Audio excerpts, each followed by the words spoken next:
everybody, this is Arrow007 here. With Blue Wolf. And we're here for another commentary. Yeah! It's about time. Yep. This is something special that we wanted to do. Obviously, let me go ahead and say, this is not the movie that we've uploaded for you to watch. Yeah, this is a commentary. Yeah. If anything, you should have your own copy of this movie. You should. Yeah. It's really good. Yeah. So, we're doing something special here. I want to do commentaries for all three Matrix movies. And what I thought was, since most of my friends have only seen it like 2 or 3 times, I figured I'd alternate who my guest star would be. Mm-hmm. So with the first movie, I have Blue Wolf here. Yep. For Matrix Reloaded, hopefully I'll get Brownwood Ninja. And then for the Matrix Revolutions, hopefully I'll get your bus driver. So that way you'll get different opinions other than mine, of course. Mm-hmm. Because I'm in charge of the commentaries here. Yeah, pretty much. So, you want to go ahead and get started? Yeah, let's do this. Alright. If you've never done this before, you can actually watch the movie while we talk about it. We'll start the movie at the same point that you do. And it'll pretty much just be like a full-length commentary. It'll be like listening to a director's commentary, except it's 2 nerdy guys. So, yep. Alright. I guess we should say before we start, I've only seen this like 2 or 3 times. Yeah. So my nerdy talk won't be, as advanced, I guess you could say, as A-Rod's here. So I'll be carrying most of the weight. Yeah. Okay. So if you have your own copy, Blu-ray, DVD, go ahead and get it right before the Warner Bros. Logo pops up. It should be timestamp 0. There should still be black. And I think we're ready to get started? Yep. Alright, so if you have your own copy, press play right now. Oh no, Blu-ray loading. Right now. There you go. See, that's the problem. The Blu-ray, sometimes, like, if you leave it alone for a while, it takes a while to get reloaded again. Yeah, it's like... Reloaded, no pun intended. Ah. So tell us about your experience with the Matrix movies, Blue Wolf. You mean my interpretation of it? No. Oh, tell us, like, how often you watch these movies. Not too often. I mean, I only really watch it when somebody else is like, hey, I haven't seen this for a while. And then I'm like, you know what, I'll watch it. So, I mean, I guess maybe once or twice a year I'll watch it again. It's like, hey, I haven't seen this for a long time. Now, the reason I have you specifically for the first one is that this is the one you've watched the most. Yes. I've only seen others like once. Yeah. And I think that was pretty much with you. Yeah. So. I showed my friends the second and third Matrix movies. Yeah, I never watched any of those. Which I think have more to offer than most critics will give it credit for. Mm-hmm. I think they're better than they say. They're still not the greatest things ever, but I think they're solid. But I'll get to that in my other commentaries. They make the trilogy. Yeah. I think it works very well as a trilogy, but that's just me. Mm-hmm. It works better than those damn Star Wars prequels. Yeah. So, tell us your interpretation of the Matrix. It was really bad. Now, I asked him if he could remember the plot of the first Matrix movie, and this is what he told me. It was like, he asked me this like the last, like the other week, and I haven't seen this movie in probably over a year at this point.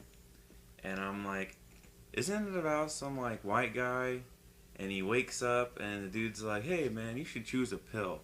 And he's like, you know what, I'm going to choose the red pill, because I want to fuck shit up. And so then he goes and tries to fuck shit up, and then has to learn the ways, like he doesn't know anything. And he's like, oh man, I've learned the ways. And then he tries to become like a ninja. Then there's some butthurt other white guy who's trying to like kill him because he's butthurt and he's breaking the rules, and he doesn't really make it that far. But that's what I could remember from this movie is he woke up and was like, hey, you know what? We're being controlled. Speaking of which, it's Mr. Butthurt. The butthurt guy right there. Mr. Smith. Or Agent Smith, yeah. Yeah, he's butthurt because there's a guy breaking the rules and he can't break the rules himself. He's just like, That's what my memory of the movie was. That's interesting. That's an interesting interpretation. He's white guy learns the ways, so another white guy's butthurt and tries to stop him. Pretty much that way. I'd like to go ahead and say before we get into the movie, a lot of this stuff that's important to the Matrix, like the philosophical aspects, especially when we get into the sequels, I'm not going to be focusing on that much personally because I don't feel like I'm the right person to be talking about philosophy in the Matrix. Mm-hmm. I mean, mostly there's ideas about control, conformity, what is real, that type of thing. Yeah, I mean, it was pretty easy to tell what it was real and what's not, No, because no, they no. were, like, crazy. Well, not that, but like Yeah. when you're just thinking about it, like the philosophical aspects, like especially when you get into the second and third movies, when Yeah, then it conversations- gets super weird. the conversations get so fucking fast, you can't even keep up with what they're trying to say. Yeah. So I'd like to say for the Blu-rays, I don't know about the DVDs, but for the Blu-rays that I have, each movie has two commentaries. One is by critics who love the first movie and don't like the second and third movies. Mm-hmm. And then the second one is by philosophers, and they actually love all three movies. So it's interesting hearing the different opinions. Yeah, different opinions. And I would highly recommend, if you don't have the Blu-rays for these, first of all, they're beautiful in Blu-ray. These are like the perfect movies to have in Blu-ray. Yeah. All And the slow-mo shots, and Uh-huh. it's like, hey. especially like the third movie, all the stuff at Zion with the mechs and everything. Oh, yeah. Yeah, I remember. all that looks pretty. But I would recommend listening to those, especially the philosophers. I mean, some of it's like they say a bunch of philosophy jargon that I don't understand. Mm-hmm. But a lot of it, does make sense. So I think it helps you realize there's a lot more to the Matrix than just shooting stuff. I'm doing flips in slow motion. I'm going in the computer. Yeah. Upload and download. Yeah. So, this movie starts off with a pretty long chase scene. I actually I love how this movie opens. Because it doesn't start with Neo, it starts with Trinity. Yeah. And she's trying to get the fuck away. She literally jumped over, like, a street. Yeah. Well, I think it's to just set up for the audience. It's like set up a little bit. These guys are not normal. It sets up how it works, but it doesn't explain how it works. Yeah. Like, it just shows you. Mm-hmm. And I don't think you could do that with just starting with Neo, because obviously he needs a little time for them Yeah, to he had to explain learn. how it works. Yeah. He had to learn. Yeah. He was a noob. I think this pretty much sets up the questions that will be answered later. Yeah. Yeah. Dun dun. There's one thing that bothers me. Now, obviously, since it's an action movie, they can take more damage than normal human beings. Yeah. But especially in the second and third movies, they don't really address how much damage can be taken by them in the Matrix in order for them to be killed in real life. I thought it was if they die in there, they die in real life. No, but are the rules for dying in the Matrix the exact same? Like, obviously, if I put a bullet in your head in the Matrix and I shoot you, you're dead. Yeah, but they can fall and jump and... But, like, especially in the third movie when Neo ends up fighting Smith, like, he's crashing him into skyscrapers and it's Man of Steel type destruction. Yeah. But he's like, oh, I'm bleeding a little bit. Okay. How do I know what's going to hurt him then? It Yeah. probably stings. It stings. But how do I know what the kill shot equals, Yeah, I understand. Now, that could be because he's the one, so he's able to master all this stuff different. He Don't takes give me damage that. Don't give me that differently. bullshit. It's like, he's just, I don't know.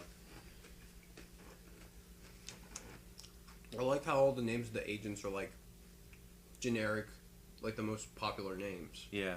for white people. Mhm. Like Smith, Jones, that type of thing. Yeah. There's a lot of subtle things in this movie that make it a lot smarter than your typical action movie. Mm-hmm. So here we have Neo. Yep. Who thinks he's alive? Some white guy. Now, do you like Keanu Reeves as Neo? I never had a problem with it. I mean, I never really thought about it, really. Yeah. It's just like, okay. I think he's fine in this movie. I think he's okay. I think they could have done better. I think he's mostly good for the martial arts stuff. Yeah. Like, he's great for that stuff.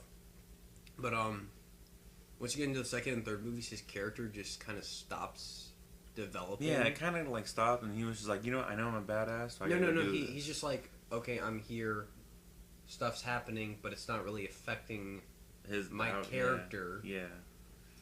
I got Like, you. on the philosophical level, there's developments happening with him, but not Yeah. not like generic character development that you typically find in the movie. him learning anything new, Like- it's just... Like, his arc in this movie, he's becoming the one, obviously. Yeah. He figures out the real truth. But the second and third movies, he's just kind of stagnant. Mm-hmm. Which, I guess I should stop talking about the sequels, because I'll get there. Yeah, I'll you'll get there. Okay. It's all good. Question. So here you're The talking message- to your computer. The message says follow the white rabbit, which ends up being the tattoo on the back of the girl's arm, or whatever, the back of her shoulder. Whatever it is, yeah. How does Morpheus know that he's going to see that tattoo? Because it's Morpheus. He's like, watch this, and he jumped like 1 billion feet. It's all good. I mean, it's movie logic, so I can go with it. But she just happens to turn, so he's able to see it, and yeah. I honestly don't know. Now, apparently, the 101 on his door is a reference to some book that I've never read. And then also, if it was also that book that he just opened up, Whoa. which holds all his discs. It's Simulacra and Simulation, something like that. But that's a philosophical book that inspired a lot of what is in the Matrix. Okay. Like the Wachowskis. At that time, they were the Wachowski I remember brothers. something like really weird going on. Yeah. 101 or it was like 117 or something like that. It was something really weird. It had to do with Disney developers. I don't think so. Yeah. I don't think that's. I know that's not the same. But I mean, their reference was like that's where they all went through like their homeroom or whatever in college. So it could be something like that. Maybe that's like an old room they all used to learn how to program in. No, but it's a specific reference to something like a philosophy book or something. I have no idea then. No. So what are they buying? What are they trying to do? Neo is a hacker, so he's got like software that they buy from him. Uh-huh. Yeah. Okay. See, she turns conveniently for him to see the white rabbit. Nice. See what I'm saying? Yeah. It'd be different if she had it like on her cheek or something, Yeah. or like on her hand. Mm-hmm. But yeah. Maybe can they not like? I'm trying to remember if they could like control people. No, they somewhat. can't. They can't control people. I don't know. I think you're just thinking about it too hard. Probably. Just don't. Yeah. I mean, it could have been like something really stupid, like follow your next customer. Follow the guy at your doorstep. Follow the pizza delivery guy. Yeah. When you order pizza, follow him home. Nobody does. Do I freaking love Trinity? Trinity? She's a badass. She came off really weird, and it was like, okay. Well, like in the second and third movie, she's kind of bland, just like Neo. In the second and third movie, she became totally dependent on Leo. It was like, or Neo. It was like, why did I say Leo? It's weird. Leo. Anyways, yeah, it was like, I felt that. It was just like, that character arc difference. Yeah. About, spoiler alert, her death scene in the third movie, That was it's emotional, man. Yeah, that was emotional. Yeah. Except it probably goes on for a little too long because she keeps talking. Like, I thought you were dying. Yeah. Hey. She should have just been like, I know about the white rabbit, and then he would have been like, I will listen to everything you have to say.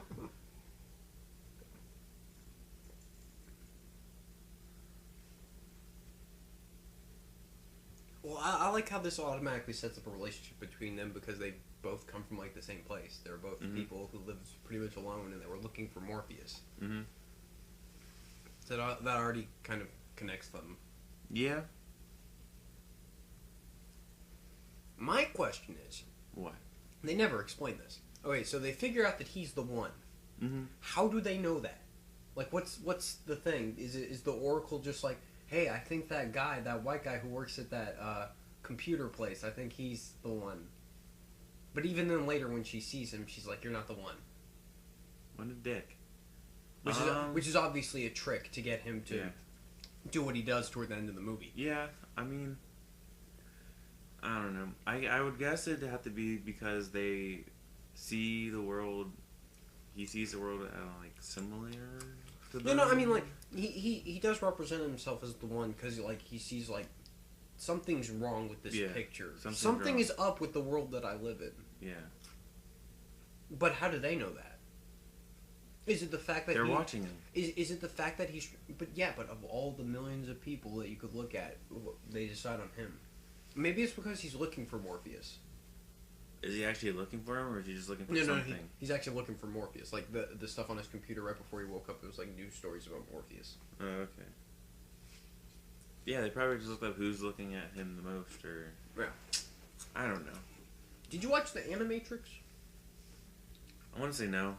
Bunch of little animated shorts that connected to the Matrix universe in various ways. I may have seen a couple. I do remember seeing, like, some animated ones, but, like, can't really recall. Best one is I don't remember what it's called, but it's the prequel pretty much to the Matrix. It sets up how the machines took over and enslaved humanity. I did not see that. It's pretty amazing. Okay. And pretty horrifying. Oh. Yeah. Okay then. Yeah, because they're enslaving. No, like especially once they take the humans over, they like experiment on them, and it's pretty grotesque. Mm-hmm. Oh wow! Look at that phone. I know. Jesus. Oh man, it slid. That's what cell phones were like back in 1999. Nah. Can you believe this movie came out 15 years ago from the time we're recording? That's pretty impressive. How far we've come in cell phone technology. Yeah. I remember, like, my grandma still had, like, an ad for, like, the really old, blocky, like, phones in your car. And I was like, dang. Jeez. Like, they had to carry, like, a car battery to power it. And it's like, gross. Now, I think this is a very unique way to set up, like, a suspenseful scene. Yeah, like, who is this? No, because, like, how are you watching me? Like, it doesn't matter. Just go. Just go. Yeah. Just run. You need to learn.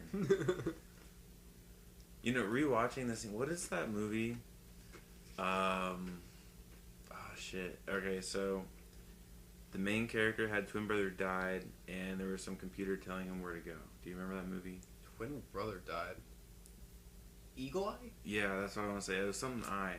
Yeah, This reminds us. She's like, Shia LaBeouf, right? Yeah. Our favorite actor, Shia LaBeouf. Yeah. Actual cannibal Shia LaBeouf. So this reminds me of that. He's like, okay. Yeah. Listening to who knows what. Now, an interesting little tidbit, I was watching all those special features and stuff, because that's what I do. Mm-hmm. But for all the action scenes that Neo does, Keanu Reeves actually had neck surgery, or spinal surgery. He had some major surgery done right before, and like he couldn't do a lot of the action scenes that they wanted him to do. Mm-hmm. So when you watch the movie for the action scenes, he doesn't do a whole lot of kicking. It's mostly just punching.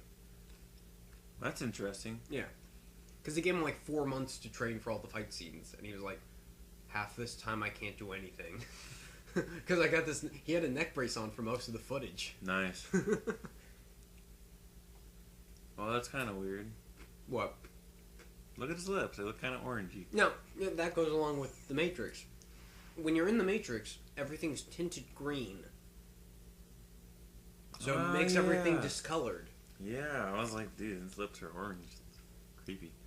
But yeah, now that everything's tinted green, I'm looking at the picture, that's green. Now, especially if you listen to the philosopher's commentary, like, everything's color-coded. Like, when you go out into the real world, everything's shaded blue. And that all supposed to mean something. I'm not going to go into that. You can listen to that commentary if you want to. Yeah. I don't want to retread that information. Okay. Jeez, that I couldn't do that. What does he have to do? Jump? No. I think he has to make his way up to the roof. Oh my god. Now, did you ever play the video game, The Matrix Path of Neo? No, I did not. That was one of my favorite games on the PlayStation 2. Okay. Now, yeah, I didn't play a lot of PlayStation 2. If you play that and you're on this level, you can actually escape. You can go up to the top and then you have to go all the way down and you end up escaping instead of getting captured. Or you can get captured and arrested just like the movie. Mm-hmm.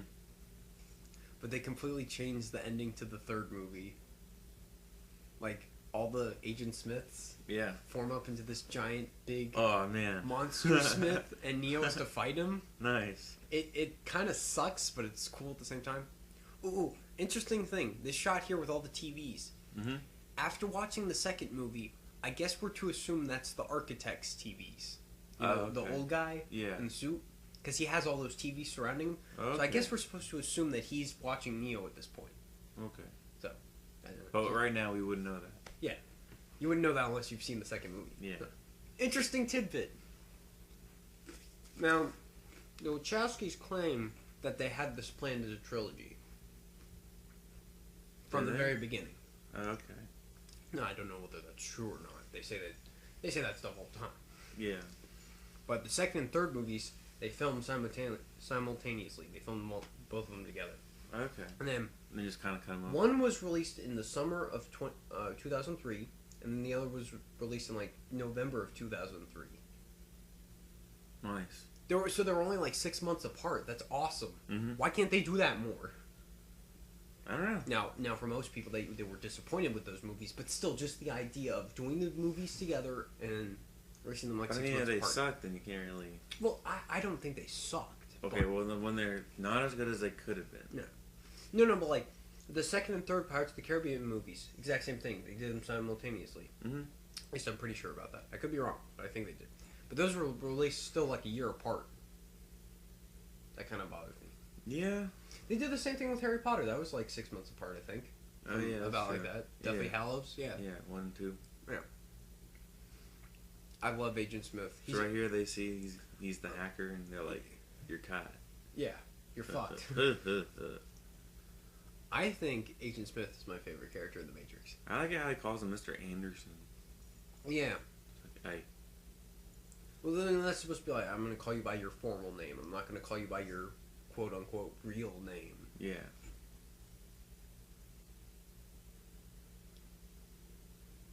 Do they know who Morpheus is at this point? Yeah. Okay. They pretty much know who all the people who work for Zion Alright. are. But they never catch them. I got you. Because they're too badass. Oh, okay. Yeah. Yeah. Freaking jumping over streets. Yeah. They're all good.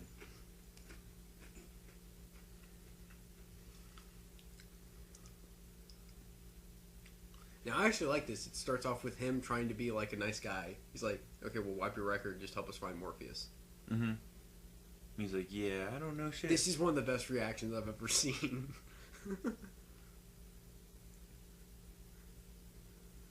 How about I give you the finger and you give me my fucking phone call? That's awesome. I don't remember that. Oh, shit.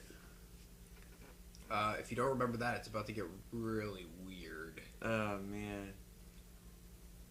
This part actually freaks me out. I'm gonna have, like, flashbacks now. No, you're gonna have nightmares. Oh, man. Then they start messing with him. They do this part's just Oh, watch. it's Just really watch. weird. Yes, it is. I think I'm gonna have, like, flashbacks and, like, start remembering everything. The first What the Matrix hell? movie probably has some of the Oh, weirdest that's visuals I've ever seen. What do they do? They shut up his mouth. That's weird. Oh, jeez. I don't remember this at all. Oh no, they're gonna rape him. Oh, no. Oh, no. Ugh, this part's just disturbing. They drop... It's a tracking device. Down what? It's gonna go into his belly button. Oh, my God. I can't even watch this part. This part freaks me out. Tell me when it's over. Jeez. Tell me when it's over. Oh, no. This part freaks me out. Oh, no. And the problem is the special effects are still great, even for 1999, so it still looks real. Oh, my God. Oh. Alright, it's going. It's in. He woke up. So he thinks it didn't happen to him. We'll see later that this is not the case. Yeah.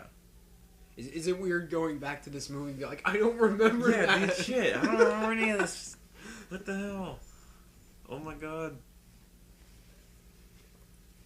Yeah, I got your generic phone. No, see, like in most movies, you'd be like, oh, phone call right after he woke up. It's not a coincidence, but that's kind of the point. Yeah. Because everybody's watching him, so obviously they're going to do that kind of stuff.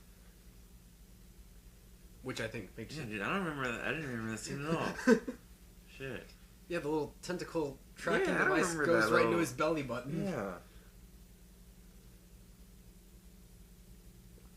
That is frightening. That was gross. I remember, like, they would even have that on the TV version, and I'd have to change the channel while that part was going on. They had it on TV. They had it on TV, and I would be so freaked out. I had to change the channel. I'd change it to, like, Nickelodeon and be like, okay, is it over? Is it over? Oh, God, it's still not over! You'd listen to SpongeBob laugh, but you would... Yeah. Awesome. Hello, lady. Yeah, I know. Yeah, That's a really cool scene. it's one thing that bothers me, like, these other two characters that are on the Nebuchadnezzar. Yeah. They don't really have a whole lot of character. Nah. It's like, Your generic gang of pirate people. The chick with the white hair is pissed off, or she's like always pissed off, and then the other guy says like 5 words. Mm-hmm. I mean, the movie's really good, so I can overlook that, but still.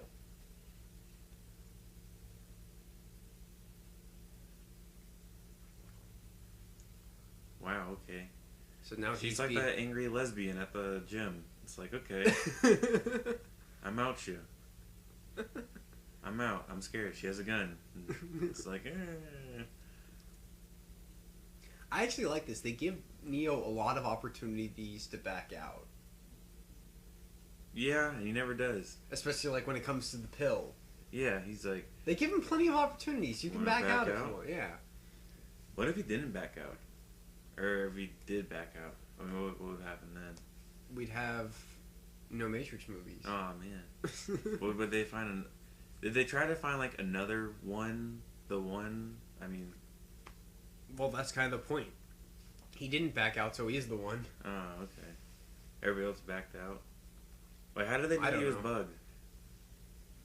They say we think you've been bugged. I think they're assuming because he was obviously arrested by the police. And I'm guessing they're assuming this is like a common thing that they do. Since they have this device to try and get rid of the thing in the first place. That's gross. This part's disgusting. This part's disgusting it's also kind of there because his belly button's like red.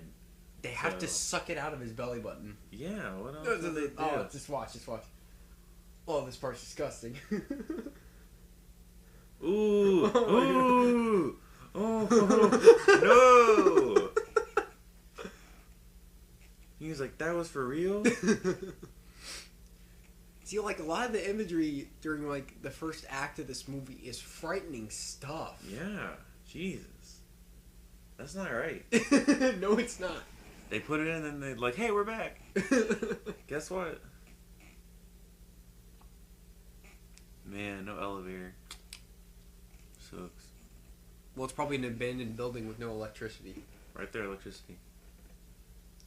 Fine, it's an abandoned building with no electrical power to the elevators. Whatever. They just got one generator. It's all good.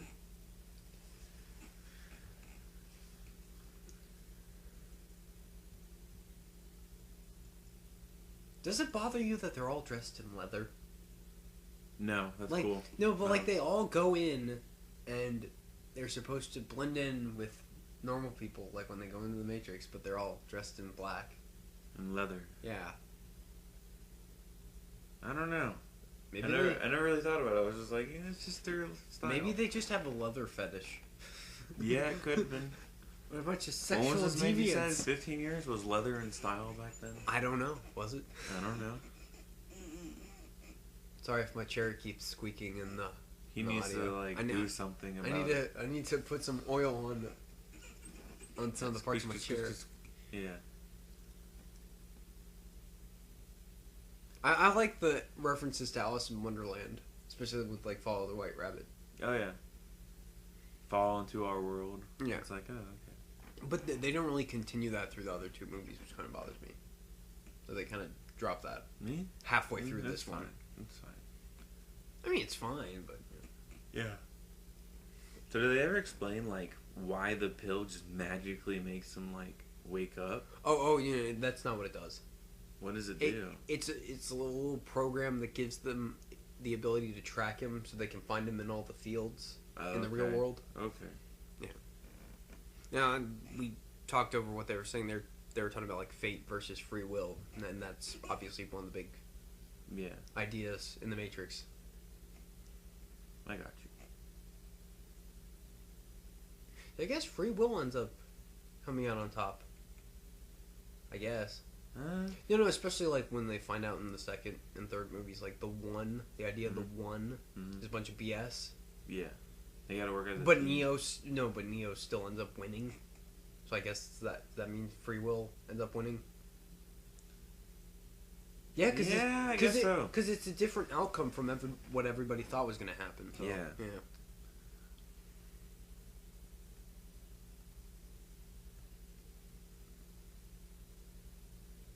I love all this stuff. Because, you know, back when they had the trailers for this movie, you didn't know what the heck the Matrix was. Yeah. Like, their whole marketing campaign was, what is the Matrix?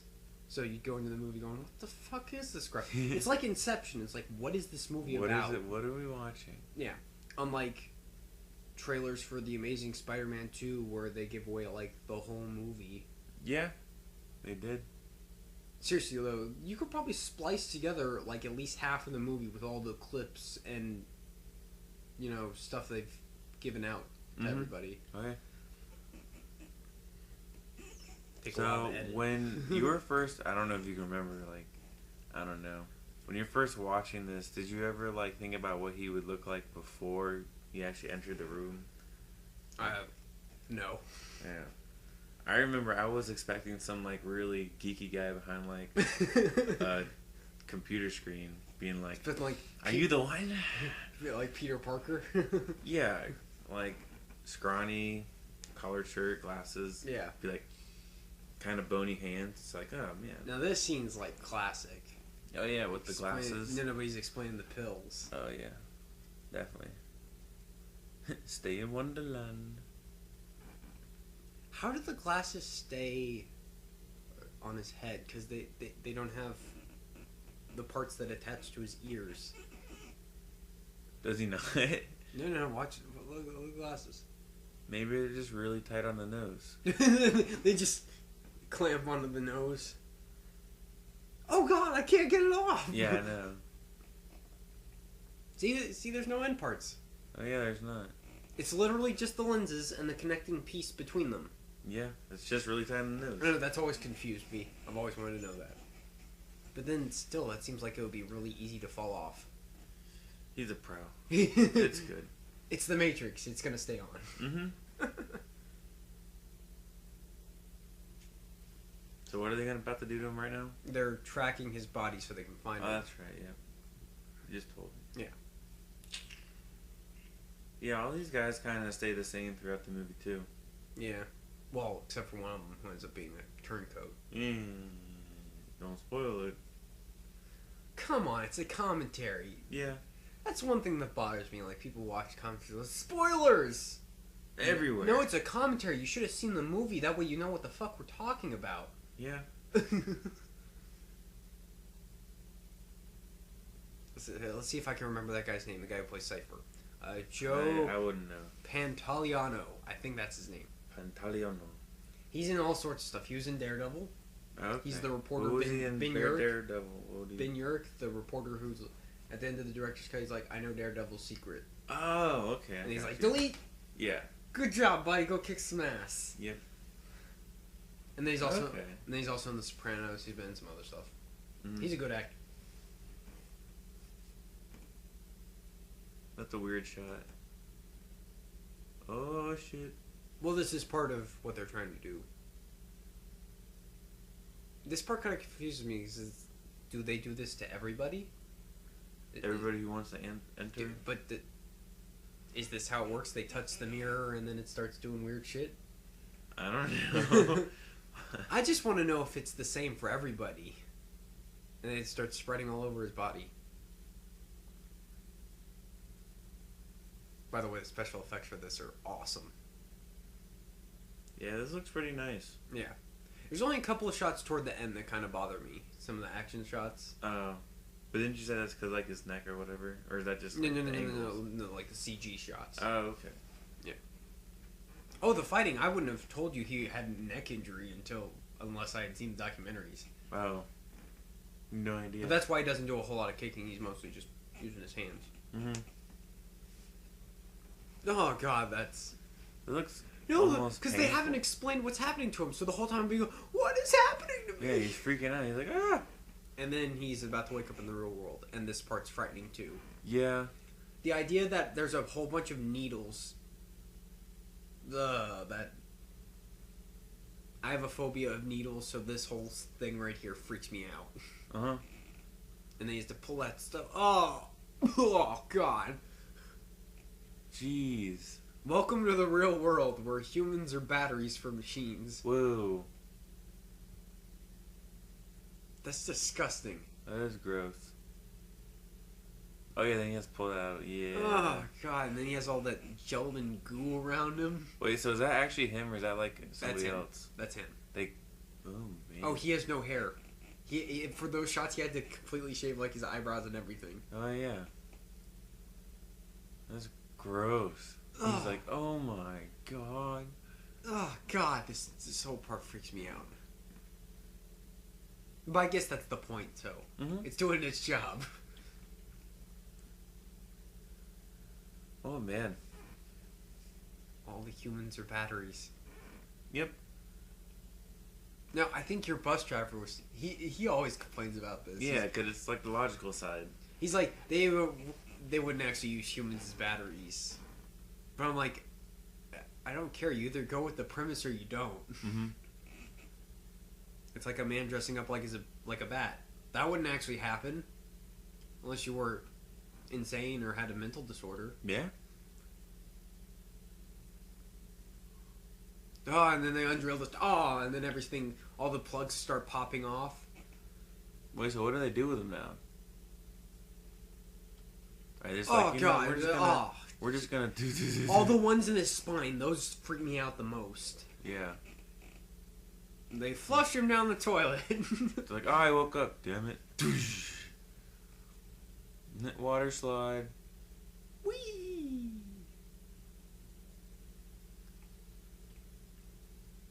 See, I don't exactly know what happened during that part. Because isn't he then just no. saved? I think they... Since, like, he doesn't have any muscles, because obviously he doesn't use his body, they just flush any human body down there that they want, and it just drowns. Yeah. That would make sense. That's what I would expect, and then the Nebuchadnezzar shows up and picks him up. Mm-hmm. That's what I think. Yeah, because he can't do anything. Yeah. He's just And really that's what they're about to do. They're about to start rebuilding his muscles. Oh.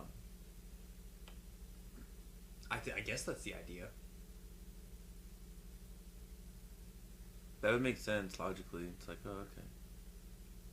I guess when they were doing the weird stuff to him, like the mirror, they were putting like some coat on him that made him wake up. I guess, yeah. And be like, oh, the machines think he needs to be killed now, so they flush him down the toilet. Mm-hmm. I don't know.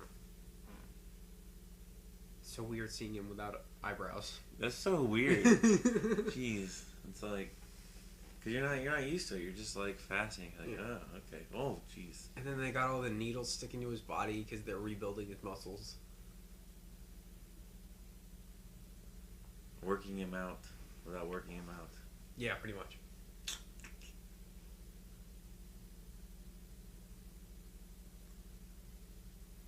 I love that line. He's like, why do my eyes hurt?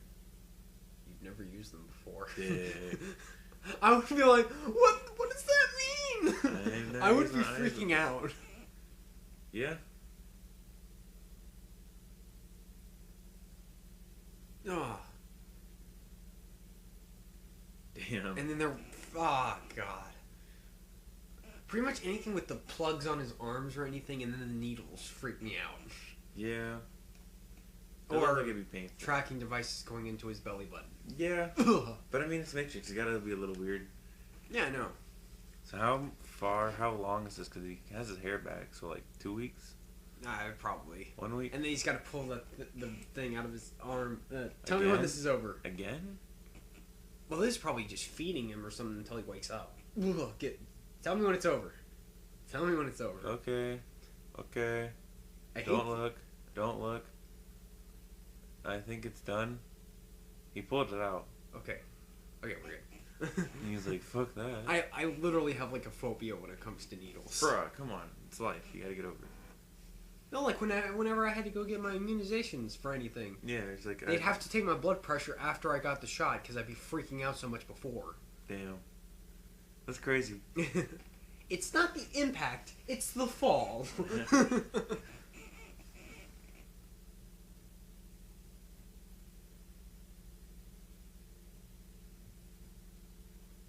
Now, he says it's closer to $21.99. But after the events of the second movie, and we figure out that there's actually been 5 versions of like this story that have already happened before, Mm-hmm. Does that mean it's even further down the line? I have no idea. They all look so different compared to what they would do in the other world. Oh, yeah. That's because they explain later the Matrix, they're mental projections of themselves. Mm-hmm.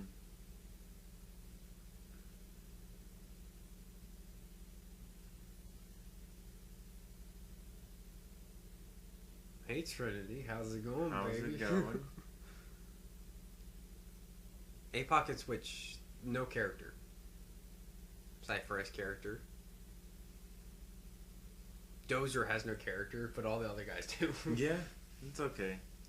Well, once we get to what happens with Tank and Dozer, I have a question that's... Oh, yeah, okay, yeah, I was about to say something, and I was like, okay. No, because, like... Well, I'll explain it once we get there. Mm-hmm. But I won't forget that. That's something that bothers me every time I watch the movie. In relation to the sequels. So, we'll get there.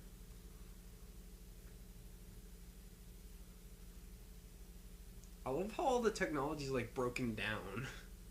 And it's like, oh, I guess that thing's broken. Let's put some rubber bands on it. Fix it. Stick some gum on there. It's all good. It's pretty much that kind of thing. Yeah.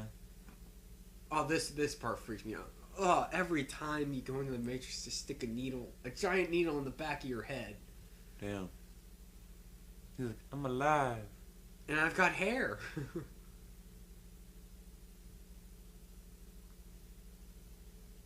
I like his suit.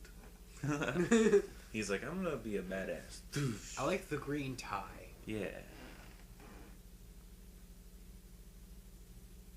Pretty much all this stuff where he's explaining the world is fascinating. Has he ever had an interview about the glasses? I don't know. Or they just edit out the sides? I don't know.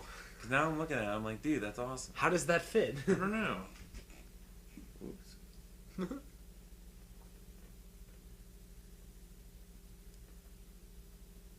You know, like all this stuff, like, I guess that's most people's problem with, like, the sequels. What? Like, this stuff setting up the world, okay, this is very interesting. Mm-hmm. But then the next two movies don't really do what people were expecting them to do.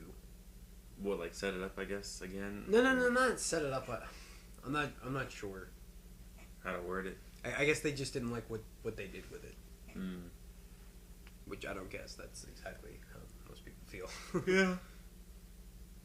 But, like, for a lot of people, the setting up of stuff is more interesting than, like, the payoffs. Mm. Especially when the setup is so great like this. Like, obviously, with most third movies and trilogies, people are disappointed. Yeah, most... Because it's the end, they're, like, trying to make it Even good, Dark Knight Rises, well, it's my favorite movie ever, and I think it's awesome. Not most people, a lot of people are like, yeah, this is the weakest of the three, it's disappointing, but it's still okay. Yeah, it completes it. The desert, okay. I think this trilogy functions as a trilogy much better than most of them do. Pretty much like this and the Lord of the Rings trilogy, I think hold up the best in terms of all three movies connect. From what I can remember, the second, third movie were, I guess, you can say, not as entertaining as the first. Because then, I guess, in the first you learn everything, and then you're like, yeah, all right, you're in it, you're rolling, and then I guess they kind of come to, like, it's kind of slow. Yeah. I guess action scenes make up for it. Yeah. In a way. I'm going to be honest with you. I actually find the second one the most entertaining. Like, if I were to watch any of the three, I'd watch the second one. Which I know it's going to bother a lot of people. Yeah. Like, why don't you want to watch the first one? What's wrong with you? Bruh. I don't know. I like the second one a lot. Mm. The first one's probably a better movie, but I like the second overall, one entertainment. Yeah, it's just, it's your opinion. Yeah. You can stick by it. Yeah. I think that's one thing people can't get over. Other people's opinions? Yeah. It's like, how can you not believe the same thing as me? That's what most arguments are about. Yeah. So it's all good. But yeah, I like this part. They explain everything. Like, you're born, and they're just like, you know what? Yeah. So what, do they take people out and, like, breed them, or do they just make their own humans? Did they ever explain that? Yeah, I think they grow humans. Like, similar to, what's it called? Superman? Yes, yeah, it's exactly like Man of Steel. Okay, yeah, okay. In fact, a lot of people say at the beginning of Man of Steel, with all the babies being genetically born, is a ripoff of this. It could have been.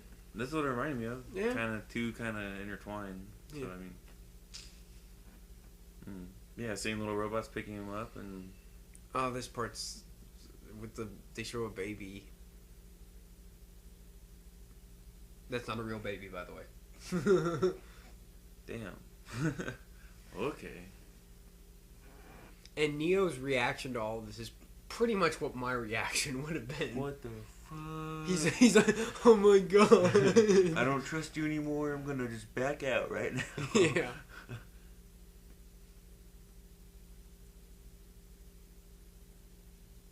Does Morpheus's front teeth bother you? There's like a big gap. It's his trademark. You can't get rid of that. It's his trademark. It's like how Jamie Foxx in The Amazing Spider-Man 2, before he becomes Electro, he's got the buck teeth with the big gap. Oh, yeah. And then, like, when he becomes Electro, they close in for some reason. Why did they do that? Oh, no. Change his image? Maybe. Seriously, though, I'd be like, get this thing off me. Get it off, get it off, get it off. Don't touch me, get out of me. And then he just drops to the floor and vomits. Dead. He's gonna pop. Cypher's just like, he's gonna pop. Gross. I mean, I don't know if I would have thrown up. I probably just would have been like, this is too much. I'm gonna pass out. The second I realized there were a bunch of needles sticking in me, I would have thrown up. Yeah. You woke up. Oh my god. Oh my god. Is all this my throw up? All the gelatin stuff? Yeah.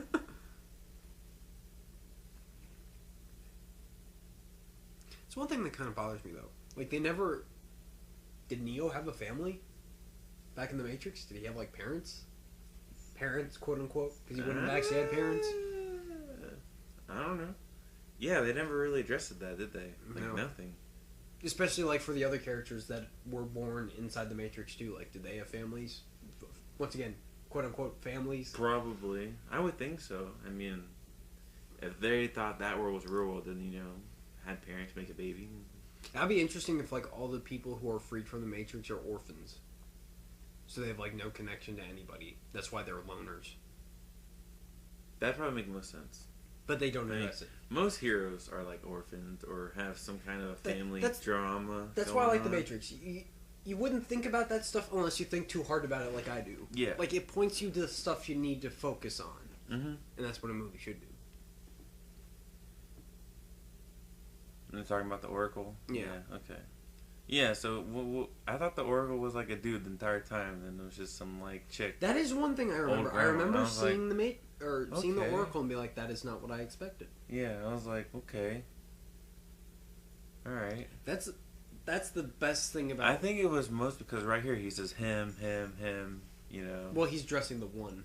Yeah. But it's like, oh. Yeah. Okay. Well, that's probably the best thing about this movie. Like, everything Neo's expecting, his expectations are subverted. Like, when he meets Trinity for the first time, he's like, oh, I thought you were a guy. And then she goes, most guys do. Mm. And then, obviously, Morpheus is different from what you expected. Yeah, I was expecting some little geeky dude. Yeah. Really scrawny hands. Like, pretty much everything subverts his expectations, which is probably one of the best parts It's of this movie. It's a twist. Yeah. What the twist! Mm-hmm. Better than what M. Night Shyamalan can come up with. Yeah. Okay, so here's your guy with no character arc, right? No, this guy has character. I'm talking about his brother. His brother? Yeah, that's what it is. And he goes ahead and explains the stuff about Zion, which we'll obviously get to in the second and third movies. Well, you won't. Mm-hmm. Yeah, I would be like, I don't know. Well, that's why I have you for this one. I don't want you to sit through the second and third movies going, I don't remember anything at all. What is going on? Especially when they get into the philosophical conversation mumbo jumbo, you'd be like, what are they talking about? Whoa, bro. You gotta hold down. Press pause. Press pause. Read the subtitles. Rewind. Play it again. Alright, let me do this. You know, it's like, oh, okay. Yeah.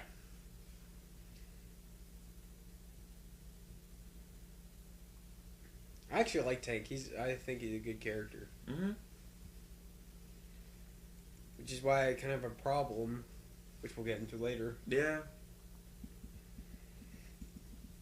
because he's not in the second or third movies. Quote. Hint, hint, wink, wink. Well, no, that's kind of my problem. Yeah.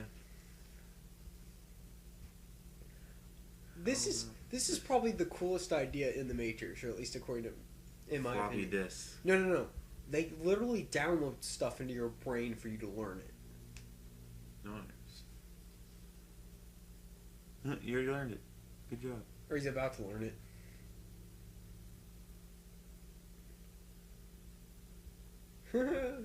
Like,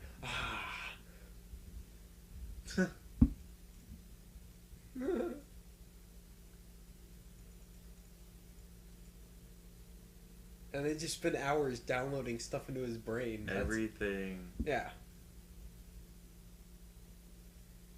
He's like, man, my eyes hurt. Staring at this TV too long. Switch. Somebody else help him. He's the operator. He has to be working on that. That's his job. 10 hours straight. Yeah. Learn. Teacher's pet right there. Oh. Here comes probably the best fight scene in this movie. I think this was the last fight scene they shot. Oh, really? I think.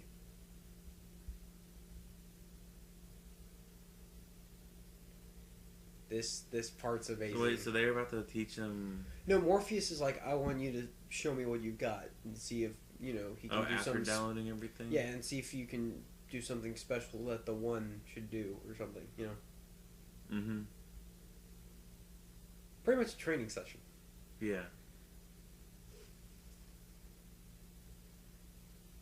Wait, isn't he like, you can be faster? Yeah. You can be faster. Yeah, I remember this. At one point he goes, stop trying to hit me and hit me! Yeah. Who started that? The little, like, hand gesture, like, come here, come on. Probably Bruce Lee. Oh, okay. Actually, that part where Neo does that was actually improv. That wasn't meant to be in... He did that on his own. That wasn't in the script or anything. Nice. And everybody was like, that is awesome! Yeah. Keep that in there! It's probably like the most kicking he does, and that's because they just towards the end of the movie. Yeah. When they were shooting the movie. Hit Morphy Neo. Oh my god! We need to watch. Jeez. Okay. That was really weird. Seriously though, isn't this like the coolest live action fight scene? Yeah. Well, just kung fu wise. Mm-hmm. Like, it would have been the coolest thing ever if Bruce Lee had been alive for the Matrix, and they would have cast him as Morpheus. Ooh. Bruce Lee is Morpheus. Imagine that for a second. Yeah. Now he probably would have been too old to be Morpheus at that point, but make him look a little younger. It's okay.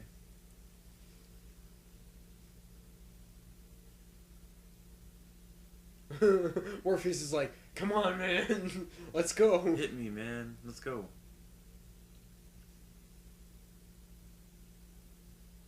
Was there any scene like this in the very first Batman movie? Like, of the trilogy? You mean Batman Begins? Yeah, when he, like, was learning or whatever. Well, there's the sword fight between him and Ra's al Ghul on the ice. Yeah. That's about it. Alright, yeah, so yeah, he just busted through a pole. Wouldn't he be down for the count? Yeah, like his back should be broken, but I guess in the Matrix they can take more damage. Yeah. I see what you're saying now. Yeah. It's like they don't exactly explain that. Pretty much the only thing we know is bullets can hurt them. Mm-hmm. Any, like, physical damage, I guess? Now, you could argue that this is a training program so they can sustain more damage that way. Mm-hmm. Wait, he just said, are you breathing air? Who knows? I actually love that part. He's like, Do you think that's air you're breathing? who knows? Am I?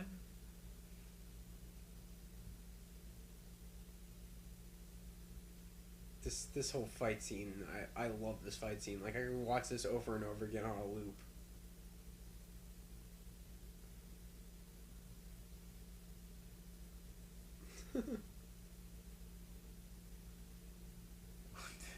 He should just poof.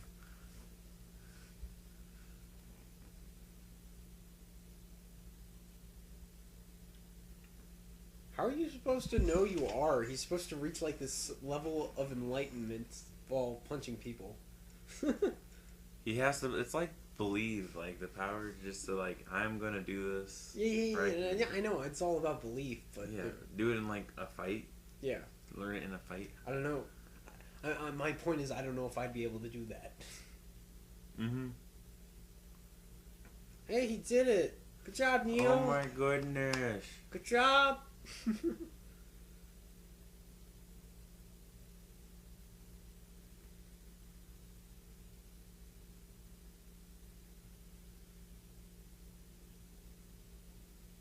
Oh man, this is funny. The jump.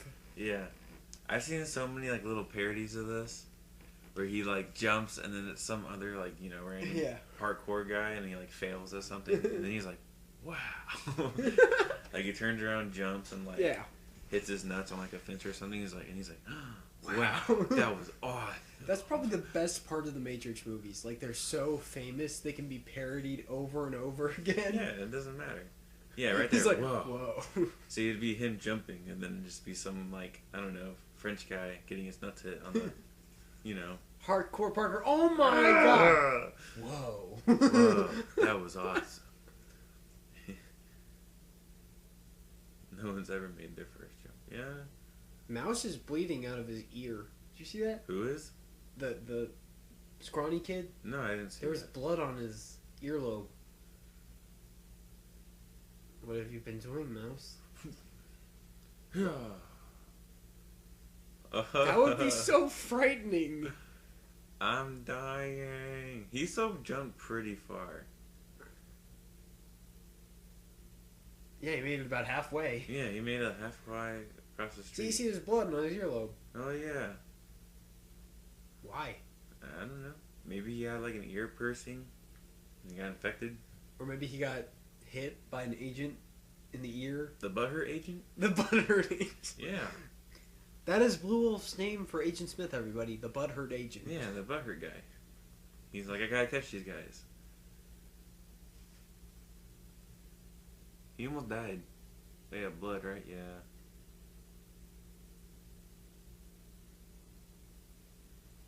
Well, I think that's part of the program. They're like, okay, we need to actually cause a little damage. That way he knows. He knows? Yeah, I can see that. Well, that's the weird thing. Like, when you compare this to something similar like Inception. Mm-hmm. You get killed in the dream, you wake up. Yeah, that's kind of like... Versus if you're in the Matrix, you die, you dead. You die. You ain't getting back up. You die in your life. Neo will get back up. You die in your life. Mm.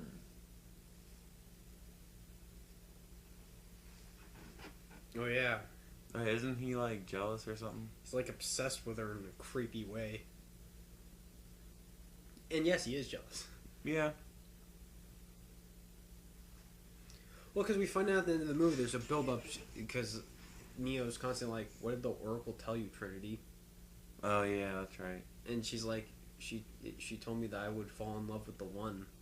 So you can't be dead because, I love you. Dick. Like, that's the build-up. Mm-hmm. Now, if you'll notice, a lot of these people are twins. They specifically got twins, or a lot of twins for this part. I don't know if you would be able to tell that. I know they're dressed weird. They're all dressed, like, similar. Yeah. There's so much you'll learn by watching making-of documentaries. Like, every movie needs one. Yeah. Because I love watching them. Learn everything. I like learning stuff about movies. Well, then again, I am in love with movies, so. Hey, baby. She's the only one and not black. Okay. Well, there's a purpose for that. Ah, butt hurt.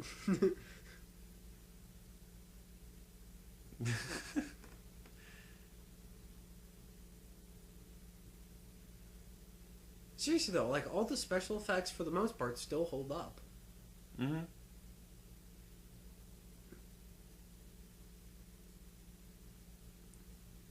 Are those guys just like cropped in, or are they actually all just frozen? Like, no, they have footage of them walking from the different camera angles that they need. Mm-hmm. And they choose the frame they like best, and they just put it in. Nice. And they overlaid on top of this shot, which would be Morpheus, Neo, and I'm assuming Smith. Mm-hmm. Now, what's that gun that Smith has? Is that a Desert Eagle? I don't know. I'd have to look at it. I mean, I don't really know like guns. You know, this would be like a Euro bus driver question. We know Call of Duty though. Yeah, I mean, I don't Call of Duty. I'm an expert in every gun ever made. I know my shit. But I don't know. It'd be like a standard gun, I thought, wouldn't it? It looks like a Desert Eagle. It looks pretty big. I could be wrong. Oh yeah, from the camera angle. Yeah. Right there in its glasses. That's the coolest part about Morpheus's glasses. You see the reflection every time. Yeah.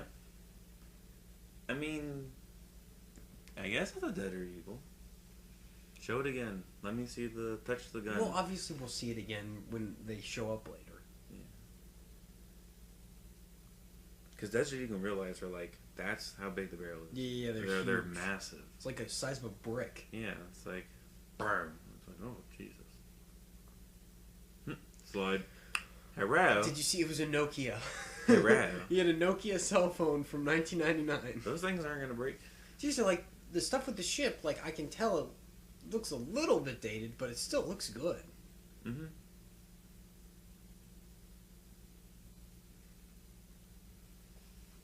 I mean, this is the first time you get to see the dangers of real life.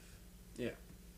Dun, dun, dun, dun. Now, here's one thing they set up that is not followed through in the second and third movies. What? When they set the ship down and they turn everything off, and she's explaining the EMP pulse, or just be EMP, I don't know, pulse on it. But she's explaining it to Neo. She's like, an EMP, electromagnetic pulse, it's the only weapon we have against the Sentinels. In the second, in particular, the third movie, we show that, at least on the other ships, they never show it on the Nebuchadnezzar. They have guns that are on the ship, like turret guns. Yeah.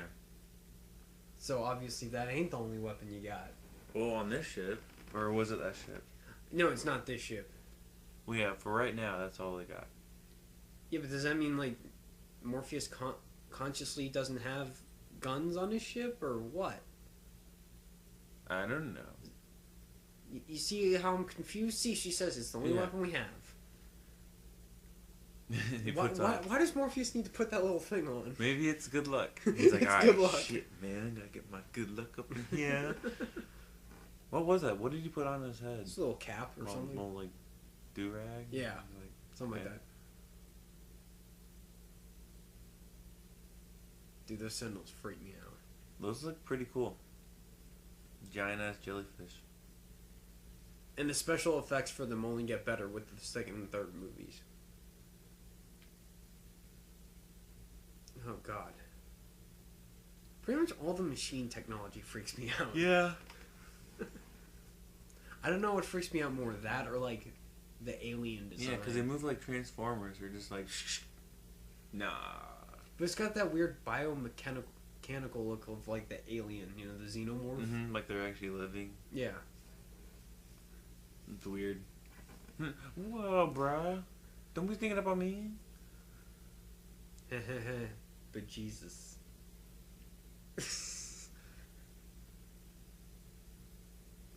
So weird, like they have a bunch of Christ imagery when talking about Neo.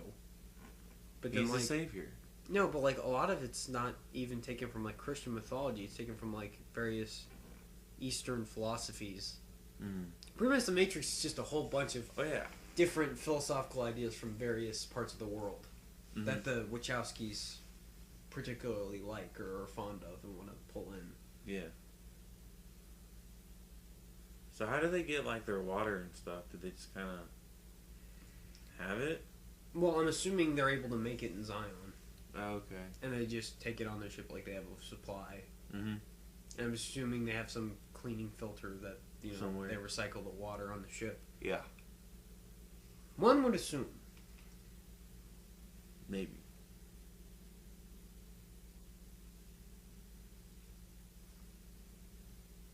Are you getting a phone call? Don't worry about it. It's on snooze or whatever.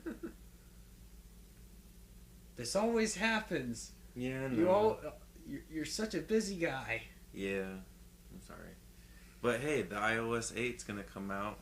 This is when we're recording, and I can finally get out of the group message. And so it's is that all it is? Script message stuff? No, it's like, bigger, badder update. It's like, apparently you can do all this more shit with your apps, and it's like, you can just take the app and widen it, and it's like half your screen, so you don't actually open it, but you can look it up. It's not that. I don't care. Yeah. Matrix. We're watching the Matrix, right?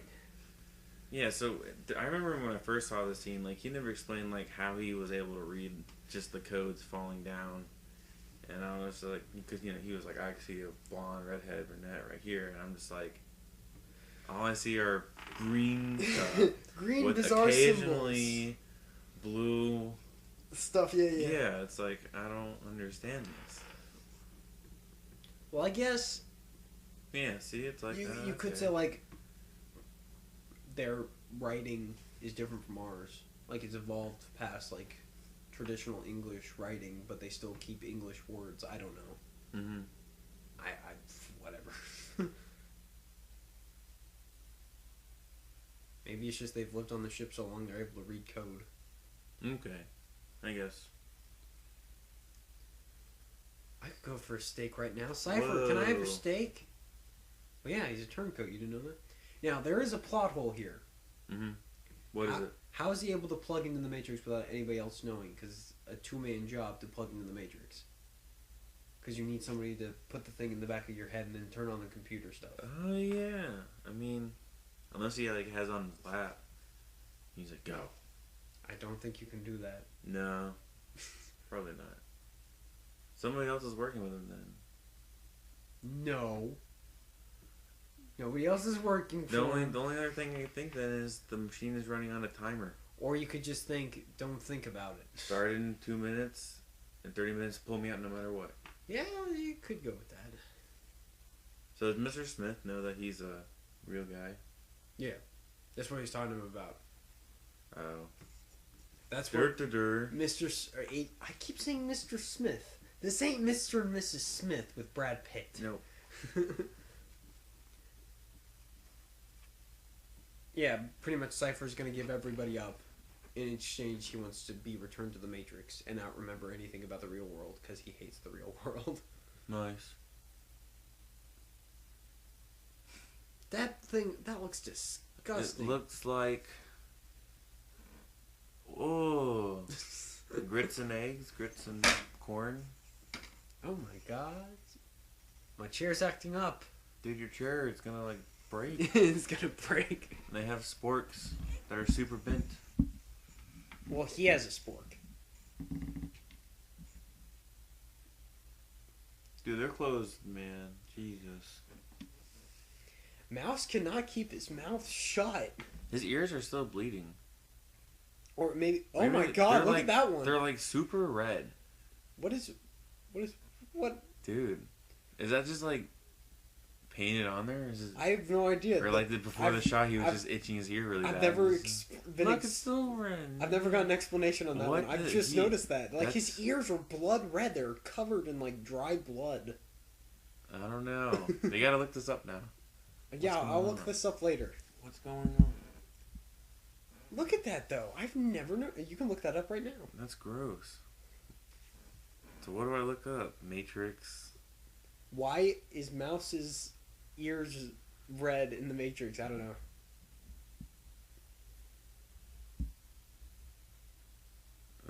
In the Matrix.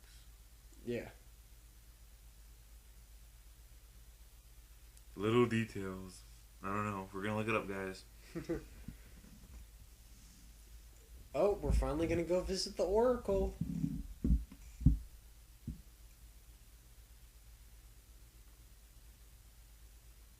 Now, one little tidbit I'll say about, like, the Matrix code itself. Mm-hmm. The idea is supposed to look like heavy rain falling, like raindrops. Oh. Which, when we get to the third movie, I'll probably explain this again. The reason that Neo and Smith fight in the rain like that, that's supposed to represent, like, the Matrix code. Like, all the rain falling Yeah. in the third fight. Oh, okay. Yeah. Nice. Look, it's in there. Alright, right here. Do we get an explanation, sir? Yeah, right there. Okay. The middle one. Oh, yeah. Apparently it's not just Mouse. So It's Cypher too. Apparently Cypher has weird ears. I don't know.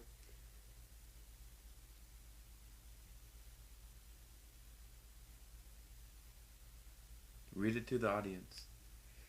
Mouse and Cypher both have mauled-looking ears in the real world, but their ears look normal in the Matrix. Why? Obviously, there's no issue with the fact that they might look better within the Matrix, residual self-image. But why would the filmmakers go to the trouble of crudding up their ears, and what was it in the real world that supposedly injured them? There's no answer. There wasn't? Oh, I was just reading the first bit. It was like, oh. It's just pointing it out. Dick. Like we did. Damn. Alright. Fuck you, Sight. You didn't do anything for me. Alright then, cool. We have no idea. Somebody figure it out. Yeah. If you care enough, leave a comment explaining that. We really want to know. What's going on?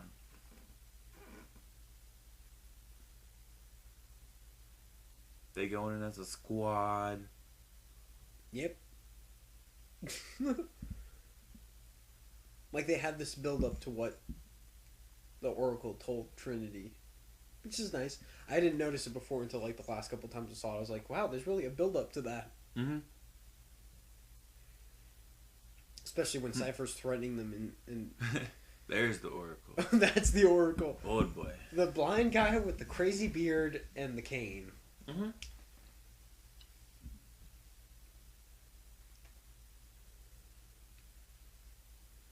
See, Neo's not wearing leather. But I like how his clothes like evolve. Who's? Neo. Neo, yeah. He becomes the leathered man. Well, he doesn't even wear leather in the second and third movies. He wears like this weird... I swore he wore leather in the third movie. No, he wears this weird gown looking thing. For real? Yeah, I don't... I swear he was wearing like the same coat as Morpheus right now. No, he's not. I don't know how to explain it. It's like a really long trench coat, right? Yeah. But it's not leather. Oh, I swear it was leather. Oh. But yeah, he's not wearing leather. There you go. I don't know. Yeah, but Trinity wears leather. Morpheus, is that a leather jacket? Yeah. No. I mean, shit. It has to be. Yeah. Yeah, it's not even like a jacket. It's like the classic-y trench Watch coat. the shot where they open the door. Look at the doorknob. Okay. Okay, watch the doorknob. Why? You'll see the camera. Nice. Alright, here we go. Look at the camera. One thing they couldn't fix. Yeah, it's like, oh. Just leave it. Make it like half a second so people won't notice. Or we'll leave it for the guys who like that little stuff like that. They'll find that funny. Uh-huh. But yeah, like a movie where they pay such attention to the little details, Mm-hmm. and something as blatant as that. Yeah. Like, come on. Come on. Come on. Come on. I didn't ever recognize that. You just told me. What up, little kids? Oh, that's not normal. Now, they say these kids are the potential, so I'm assuming that means they're all the potential ones. Mm-hmm. Does that mean they were rescued by other ships that thought they were the one? I guess. Now, obviously, Morpheus says we usually rescue people from the real or the fields when they're children. Mm-hmm. That way, they can accept the real world better. Yeah. So I'm guessing that whatever captains of the other ships dropped these guys in. Yeah. Obviously, they seem to have a better grip on the breaking the rules of the Matrix than Neo does. Mm-hmm. There is no spoon, Blue Wolf. You Oh, must remember that. shit. Nothing is real. This feels like really bad philosophical jargon. You will realize that it's not the spoon that bends, it is only yourself. Oh, shit. What the fuck does that even mean? I don't know.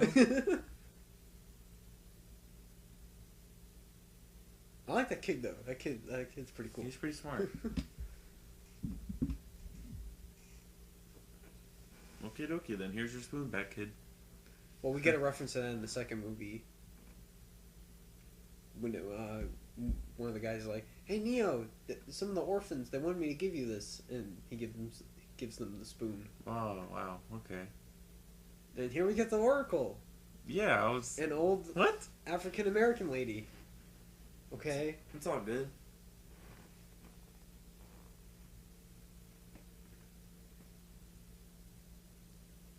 Now, at this point, what did you think of her as? Did you think she was actually human? The Oracle? Yeah. Because in the second movie, Neo learns that she is actually a machine program. I thought she would have been a real person. My question is then, it's one of those things that you don't really think about, because, she acts so human, you'd be like, okay, she's human. Yeah. But how would she exist in the Matrix and the machines don't go after her? Or, Agent Smith doesn't Maybe go after it's her. just, a program they don't notice. No. I mean, from the perspective, if you were thinking, okay, she's human. Mm-hmm. I don't know how that would work out. It's one of those things you don't think about until they address it. Maybe it could have been the kids from an early age. They're like, hey, you're not, and they send her back in there and she just lives forever. She just lives in there. Yeah. It's whatever. Got you a nice little apartment with some cookies. It's all good. You'll make it. Know thyself, Blue Wolf. Oh, okay. I will know. Wow, okay. She's just staring at him what are you doing here? I think that line's key. No one can tell you're in love? You just know it. She's comparing being the one to being in love. Yeah. And that connects her Trinity addressing that she loves Neo and then he has to be the one. That type of thing. Yeah. I don't know, the screenplay for this one is just really smart.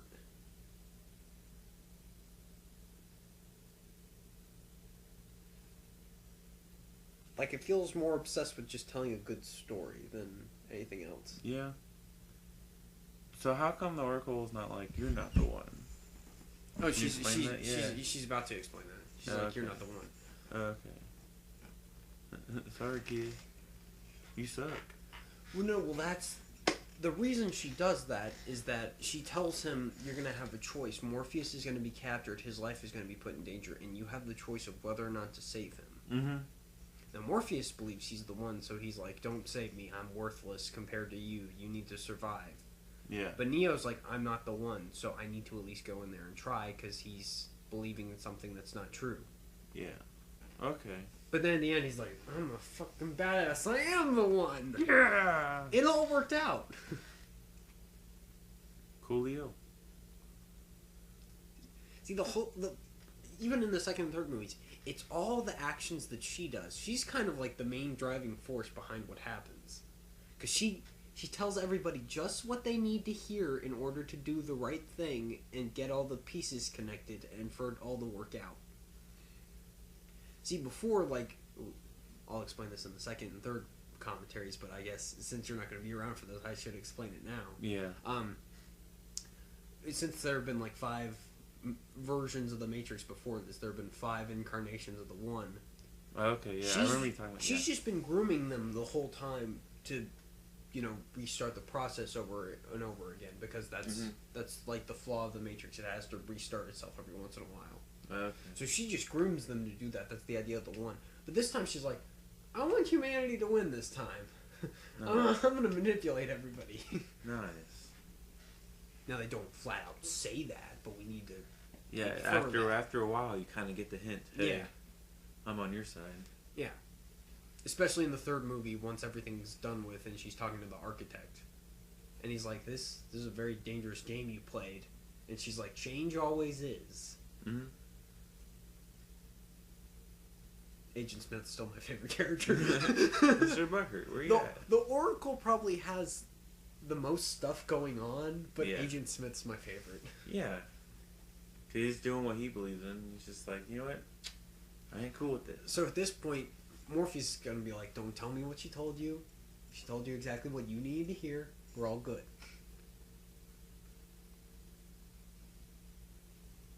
Yep. Mm-hmm. And then Neo's like, but... Yeah, it is. Right there. The It's glasses! a nose. It's a nose.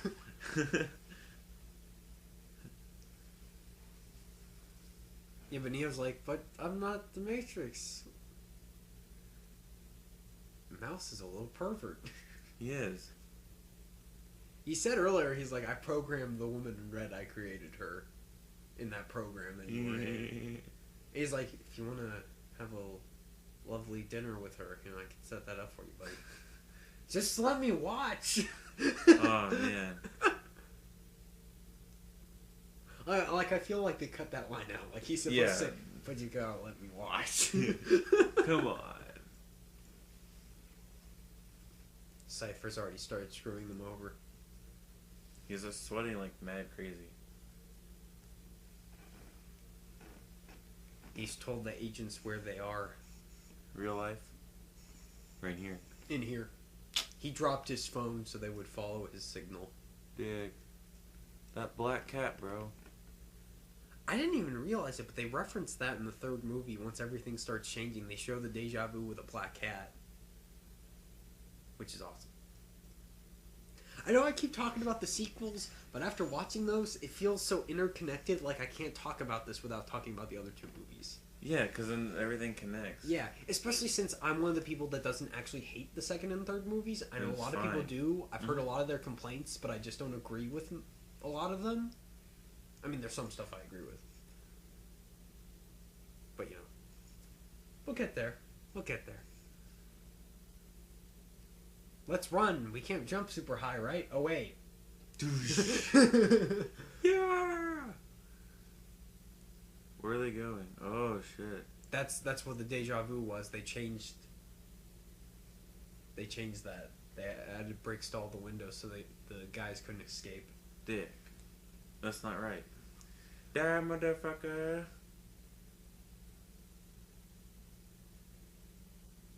Ugh. Well, I like how that they just killed Mouse, obviously, if you're not watching the movie. Yeah. The SWAT guys just got to him. And they actually show, like, the bad guys, when they shoot to kill. They're not like stormtroopers that miss every shot. Oh, yeah. I feel like he should have just hid, like, in the curtains. Now watch this little moment. Morpheus says, give me your phone, and Cypher pretends to grab at it, but he already dropped it earlier. Yeah. And Trinity just gives him her phone. Yeah. That's smart. Little clever thing right there. Yeah. See, if I were to write a movie, I'd like to add little touches like that. That way, if you go back and watch it again, you start paying attention to the details, you're like, oh! Oh, they did that.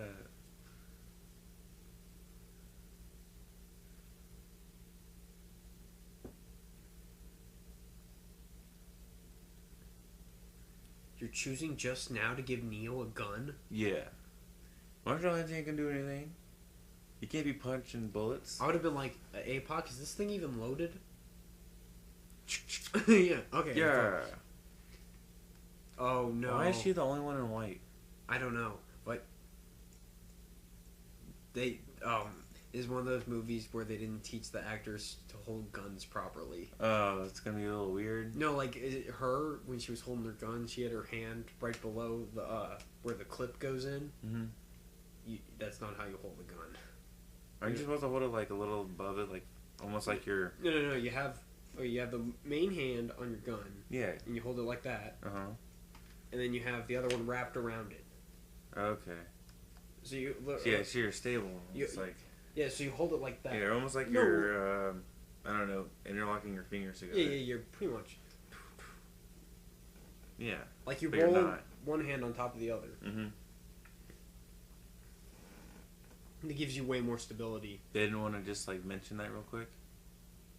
See, that's one thing. Like, in a lot of action movies, they have that problem. So, like, whenever one of my friends says, oh, I went to the firing range and I shot a gun for the first time. I'm like, okay, so now when you watch a movie, you're going to be bothered every time you see that. And you're like, they did it wrong! No. Jeez, your phone's going off like crazy. It's my stepbrother trying to call me. And he's just going to be like, hey, bring me to the pool. Nudge, nudge. Bring me to the pool. Hey, bring me to the pool. I don't want to walk. Bring me to the pool. And it's just like, no. Ew. This is probably the scariest idea. It's that the agents can become anybody. you're not safe from anybody because anybody is a potential agent. Morpheus. Let's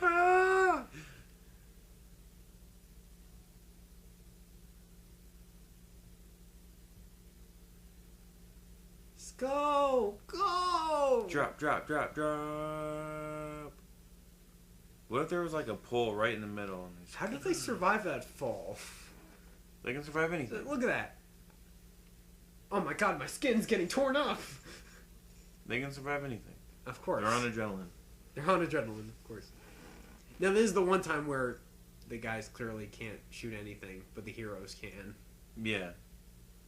I mean, there was kind of smoke everywhere, but surprised not even one bullet hit him. Yeah. It's like, bruh.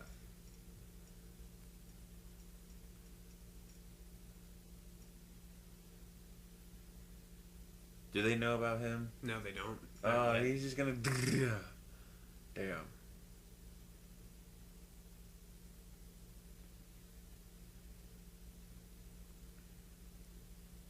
He's so strong.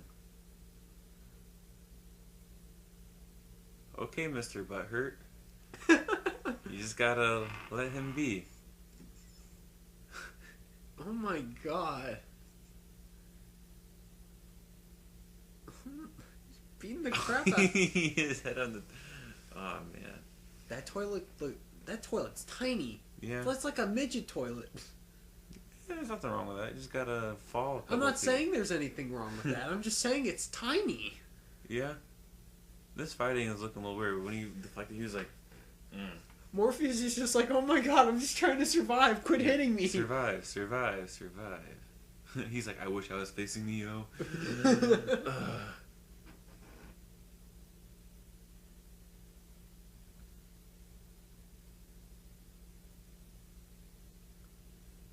Yeah. And then they just keep beating the crap out Beat of the him. fuck out of him, guys. Keep hitting him.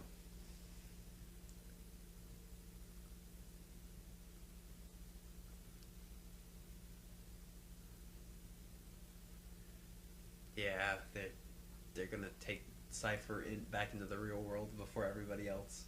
Dick.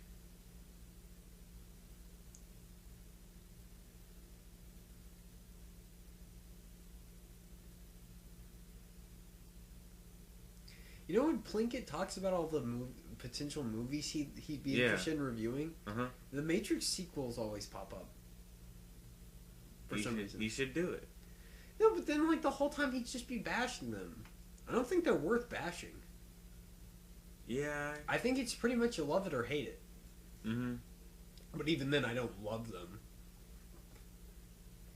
Like clearly, this is the best movie of the three. Like I'm not going to argue with that. Uh-huh. So I guess in terms of that, you're kind of lucky for you to Yeah, get chosen for the first movie. Thank you, sir. Thank you.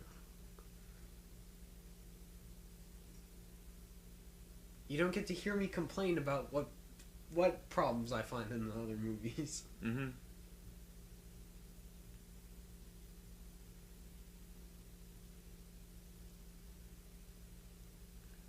Jesus.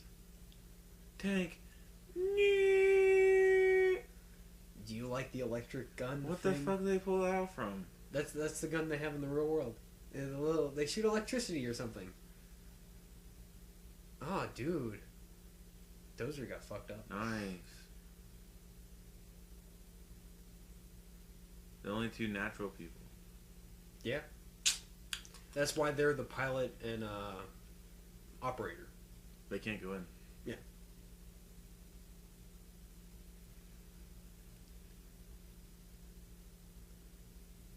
See, he's such a creeper. Ew, get off of me.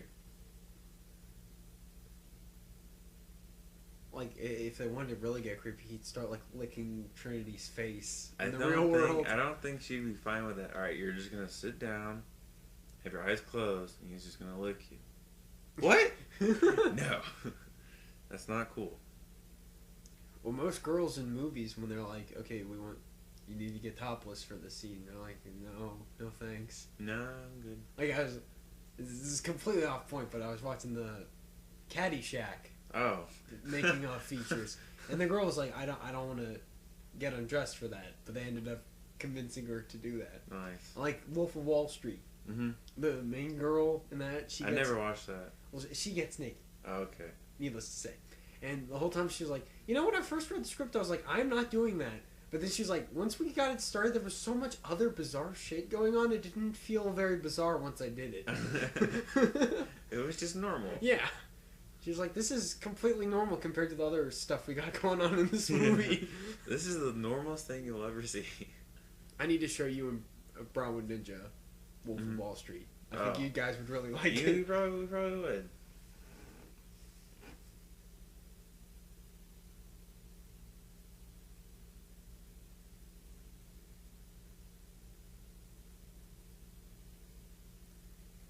I actually like his position. He's like, yeah, if I had a choice, I'd choose the Matrix. What is wrong with you people? Yeah.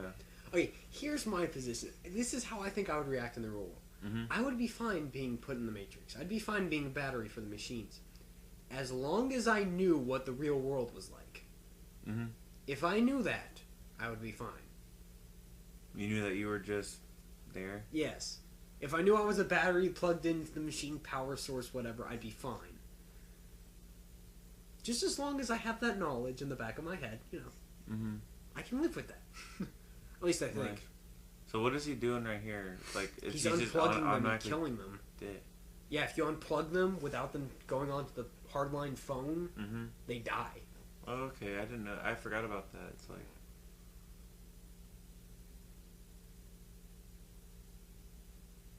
Yeah, he's just killing them. Wow.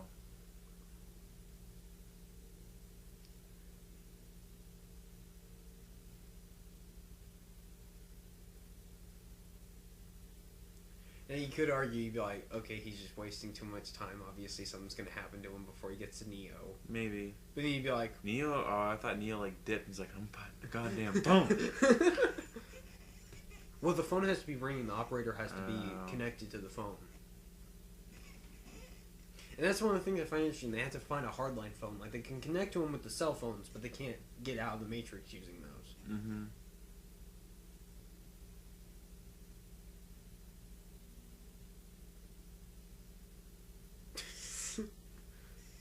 Neo's just like, what is he saying on the...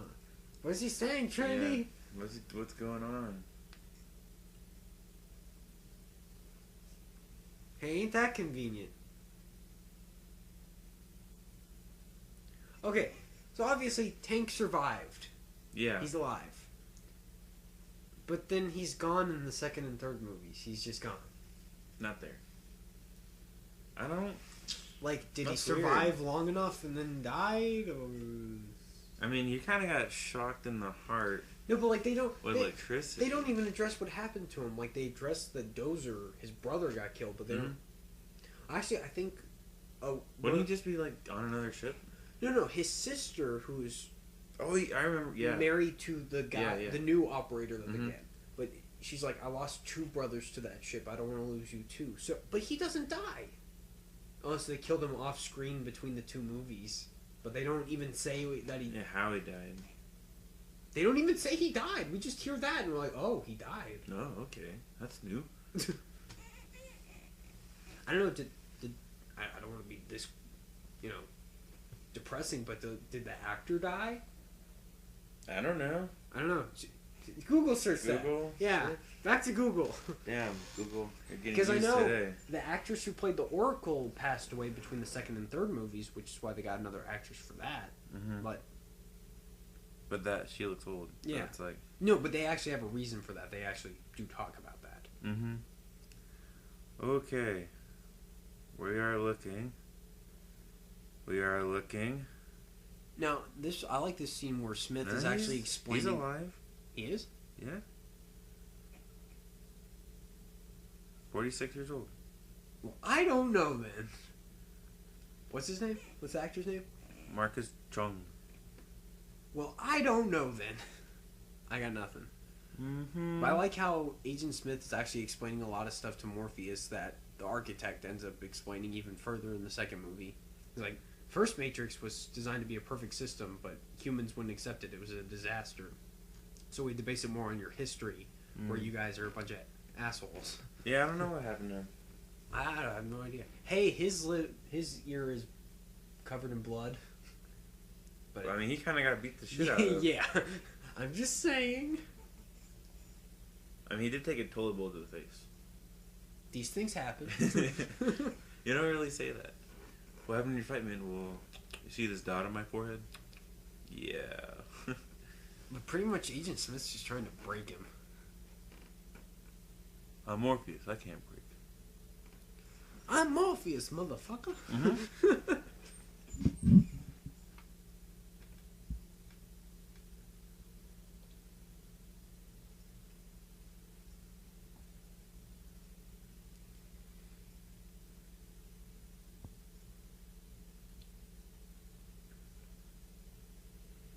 He has the diagram to show what his alpha patterns will be like.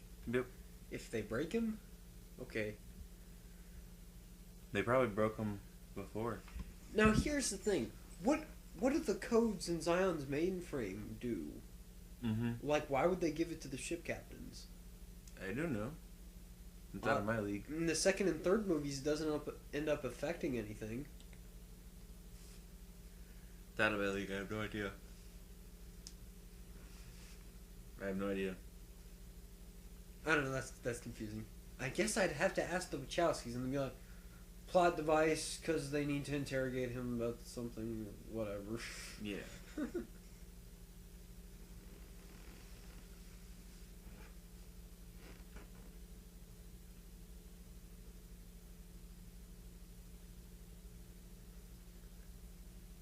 Oh yeah, but Cypher still screwed them over even in the afterlife because Sentinels are still coming to get Nebuchadnezzar to pick him up. Mm-hmm. And then here's where Neo realizes this is the choice the Oracle was talking about him having to make. He's like, he did all this because he thinks I'm the one. I'm not. I gotta save him for that reason. I'm gonna go save him.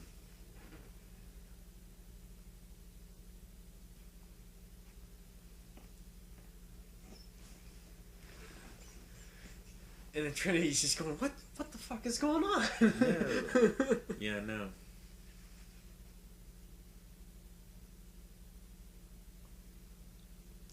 I just think compared to the other two movies, the script for this one is tighter. A lot better. Like I guess no. Like all the elements come together better than the other two movies. And everything ties in well. It meshes. See, I would agree, but I can't really remember the second or third. Like the second and third movies, So it's particularly like- the third movie, some of the stuff's disjointed. It's not all of it connects. Yeah. Like the whole first act of the movie where Neo's pretty much in like the Matrix version of Purgatory. Yeah. That part's kind of a waste. No. I mean, I agree with you, yeah. Yeah. And then like, well, I'll save it for the third movie. I keep wanting to talk about those. You keep on time. I mean, because there's something wrong with them, I guess. Well, yeah, that's the more interesting stuff to talk about is the flaws. Mm-hmm. The only flaw you've shown me so far is the camera. Hey, look at this right here. Oh. Well, there's some leaps of logic you have to take for the movie, like Yeah, you gotta like Cypher plugging into the Matrix on his own. Yeah, just go with it. Yeah.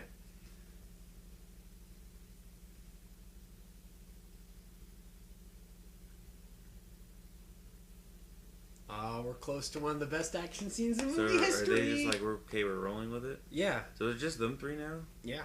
Oh. Everybody else is dead. Oh, man.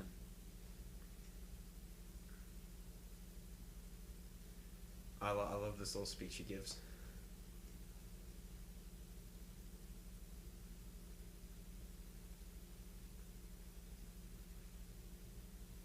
This is why Trinity is awesome. Mm. Nice.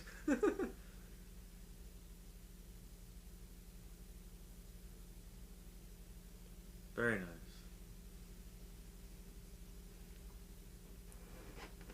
And then Agent Damn. Smith's gonna keep giving speeches. Mm-hmm. His own monologues. Now, after watching the second and third movies, yes, again, I'm referencing that, but this actually has a purpose to something he's saying right here. Mm-hmm. pretty much his whole revelation that he's talking about is that humans are like a virus. Yeah. They spread everywhere, they take everything over, they destroy everything and multiply, and then they just go to the next thing. Yep. The ironic thing is, once Neo destroys him after this one and frees Smith's mind, Yeah. he becomes a virus himself because he does the whole copy people thing. Yeah. You know, he copies himself. It takes over. And he takes over everything. Hypocrite. He turns into it.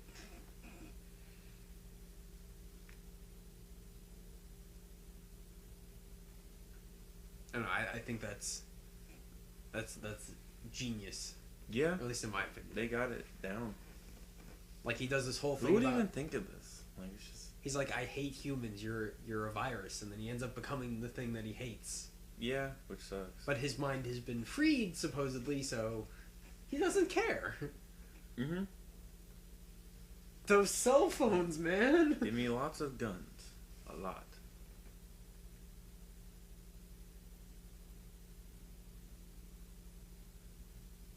Here's the thing. They can only carry, like, small stuff, like SMGs and pistols. They can't carry assault rifles. They're too heavy.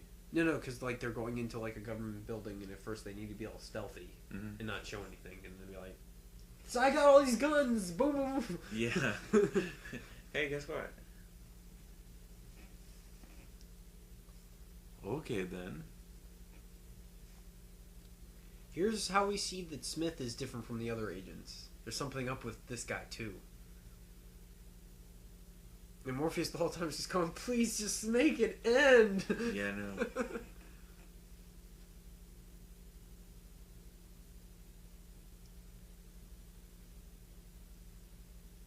What is he like? I'm gonna be honest with you. I like your glasses. I like your glasses. No lie. That's awesome. Yeah, but Smith actually hates his job Yeah. because he's stuck in the Matrix. He doesn't like it.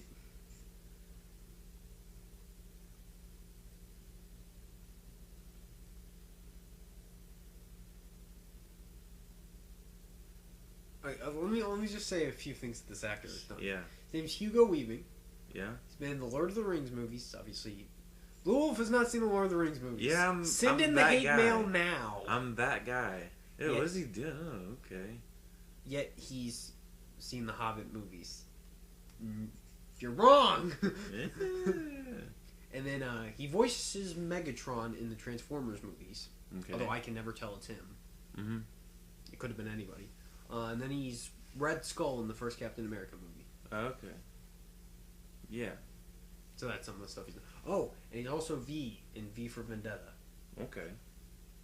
which he's wearing a mask. the Dude, whole Morpheus time, looks so. like he just smoked something. It's just like, Well, they put a needle into his neck, so he's probably like, oh god, what is happening?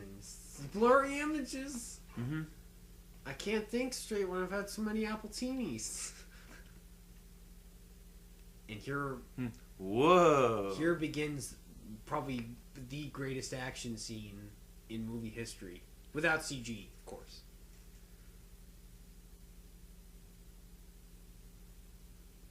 Aren't those just like normal people though? Yeah. That's one thing that you could be like, well, they're killing humans. They're actually killing humans. Yeah. But you'd be like, well, they're doing it for the greater good. They're doing it to save the free humans, so... I mean, what are you gonna do? Yeah. I love how they completely, like, waste ammo like crazy. They have guns. They can do that. They're just like, they have a whole box. No, but still, like, if you have an MP5K as opposed to, like, a normal pistol, I wouldn't want to waste the ammo on that. Yeah, true. Or I'd just carry the MP5Ks and have tons of magazines. I wouldn't even have the pistols, you know? Mm-hmm. But whatever, makes for a cool action scene. This is like... How does he not get hit? Okay. This is like as Throw good as it it away. gets. More guns. He's like, flip! Because that was necessary? Yes, it was. To get them to waste their ammo, that way she can go in and beat the crap out of them. Her glasses stayed on too. Yes, they But did. they have the side ones. I don't know what to tell you. Go, go, go.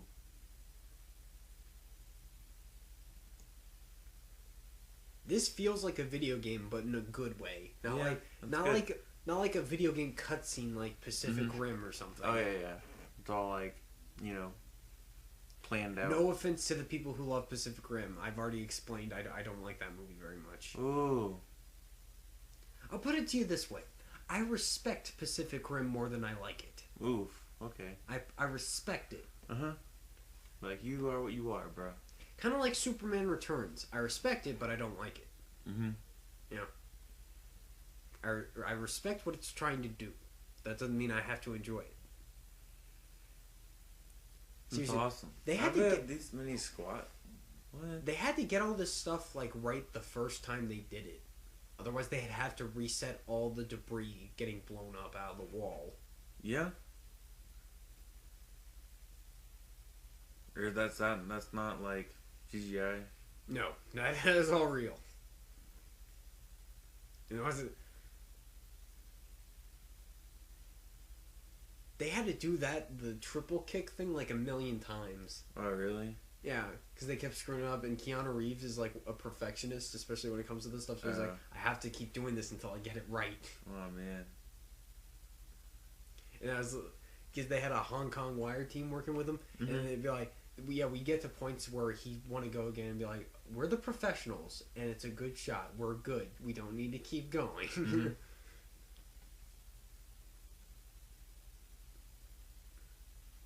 You know, the part of the agents are like, what's going on in here?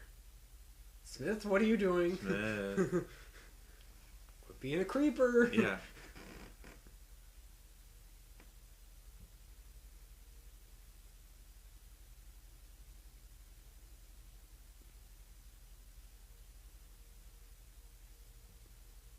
So I guess they're trying to blow up the bottom floor, that way nobody comes up. Mm-hmm. I guess that's the idea. He's like, you guys are fucked. Just looking at him.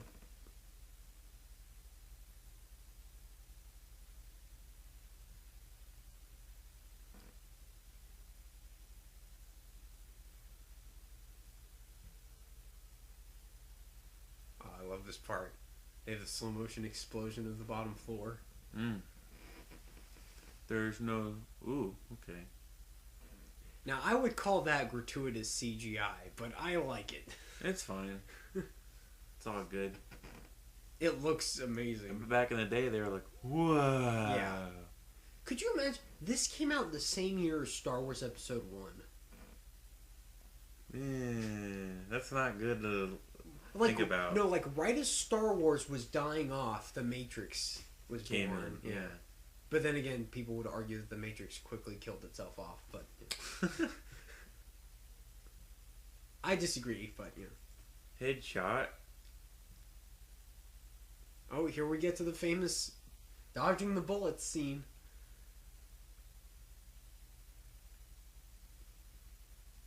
Oh, there's a little continuity error in the epic dodge of the bullets scene. What? His guns disappear in the shot. Watch. All right, so he drops his guns, and they're not on the ground anywhere. But then no! Oh no! But then he's not even in the same spot. But everybody's gone. In the very next shot, guns are back on the ground. Oh no! I mean all the bodies were gone too. Do you know how they did the dodging the bullet shot? No. Wait, it's this technology called bullet time. Now, that part's pretty cool. Dodge this motherfucker. Oh yeah, was it a Desert Eagle? Oh, I have no idea. I didn't even look. And we'll see it later. He pulls it out later. I'll All remember. But what they did was they have a series of cameras going around in the path they wanted to follow. Mm-hmm. And each camera takes like a few frames, and then a few frames, and then a few frames, and it moves around. Then you can play that at like super slow speed as it moves around. So you gotta have like 40 cameras? Oh yeah, they had I think they'd have like 100. Oh my if I remember correctly, I could be wrong. Oh my god, you could take like an hour just to shoot like a 5-second scene. No, but they'd have like a completely green screen room. They had Neo in there on wires, or Keanu Reeves, and they had all the cameras panning around him. Yeah. And they do that for various shots in the movie.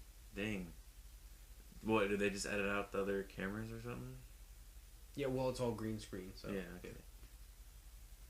Hello, motherfucker. And then they just insert Keanu Reeves in the movement with whatever CGI background they come up with. Mm-hmm.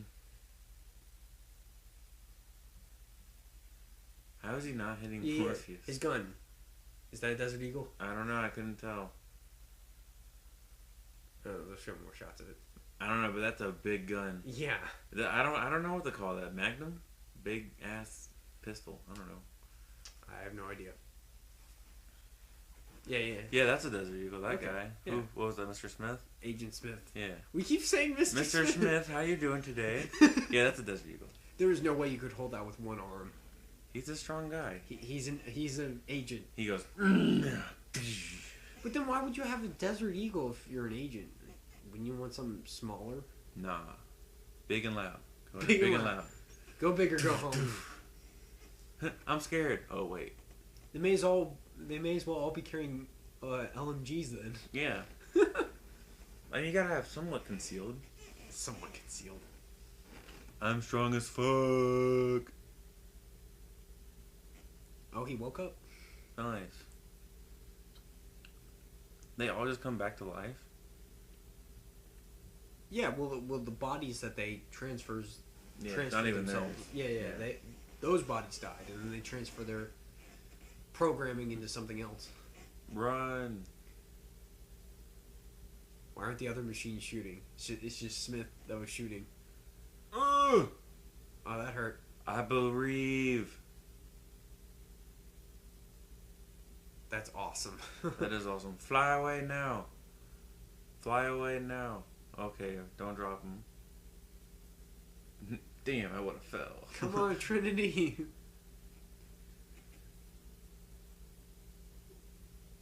Yeah, isn't he just gonna look down and be like, bang, bang, bang, bang? Or just gonna shoot the helicopter. Oh, I thought he would shoot the people. Now, an interesting tidbit, they actually shot, I think they shot in Australia. So, like, the stuff's in Sydney, all the backgrounds. Mm-hmm. So, like, when they were showing the background, when he's interrogating Morpheus or whatever, Yeah. they actually switched some buildings around. And they're like, we don't want it to exactly be Sydney, but, you know. Oh, okay. Like, they put some buildings in there, take some away. Uh-huh. I didn't know that. I know you didn't know that. I don't know anything. I wouldn't have known that unless I saw the making of documentaries. Oh. How is he still holding... Okay, I was about to say, how are you holding on? How did Morpheus's knees not just break right there? Because he's Batman. His knees are indestructible. That's Batman's superpower, unbreakable knees. What's going on? He's gonna save Trinity. Why? Because what's wrong with the plane? Oh, helicopter. is she... I think Smith shot, like, the gasoline tank kind of thing on her. So it's just... So it's, like, out of fuel. Oh, okay. Boo! Ooh. Get fucked. Yeah. Oh, yeah. That shot is that awesome. Ah! Good job, Trinity. You blew up a helicopter. Now they don't know where we are. I think they were describing the way they wanted the glass to shake before it started exploding. Like you drop Like a wave. rock. Yeah. Drop like a rock in water, and you see the waves. Yeah. And then it all explodes. Mm-hmm. I feel like this is the movie Michael Bay wishes he could have made. Wishes? Yeah. Yeah. All the explosions. No, but like, fire. I don't think he has the subtlety to do the stuff in the screenplay that this movie's doing. You know? Yeah. I guess. He's just like, it's good versus evil. Except the good guys are a bunch of idiots. Mm-hmm. Hey, Shia LaBeouf's dogs are humping each other. Isn't that funny? Hey. I think it's funny. Hey, his mom's on drugs. Isn't it funny? Because she's stupid. We understand, A-Rod. You don't like Mr. Michael Bay. Oh, no, I love Michael Bay. I love the Transformers movies. Oh, that's a weird smile. It's like the equivalent of a 10-year-old girl liking the Twilight movies. No, because the 10-year-old girl would actually think they're quality. Yeah. It's like, A 13-year-old. You know, it's like a 20-something woman watching Twilight and be like, I realize it's shit, but I think it's entertaining. Mm-hmm. Same for me in Transformers. Except I think Transformers is better than Twilight.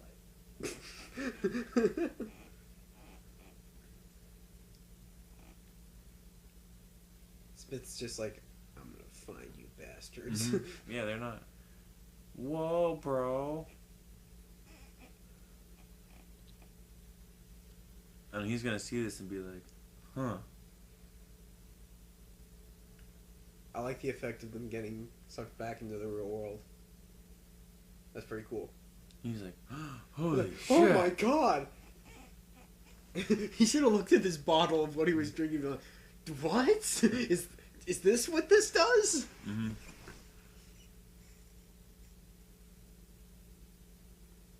When I first saw this, I thought, dude, she's gonna die. She's gonna say something and be completely retarded. Yeah. What bothers me is that she's trying to tell him while they're still in. Yeah. Like, you can tell me this as soon as we're out, okay?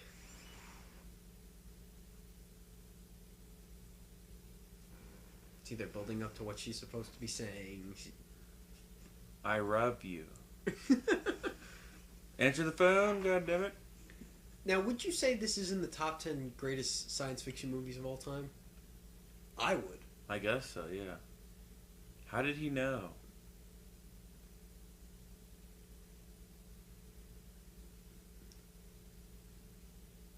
There's probably some program that allows him to look at all the people within, like, a 5-mile radius and be like, oh my god, he sees them. Mm-hmm. Hack!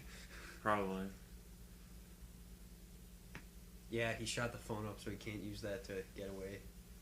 Yeah. He's gonna fight. Here we go.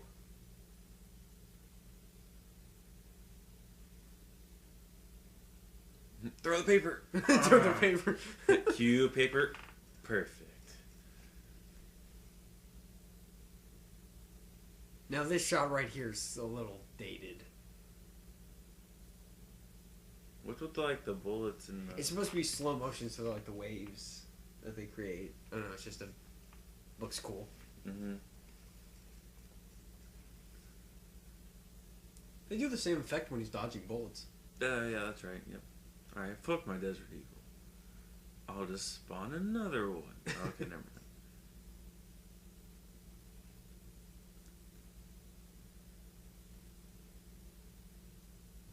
Damn, he's kicked a con. Oh yeah, so they're definitely really strong. Yeah. I think they can one-arm a Desert Eagle.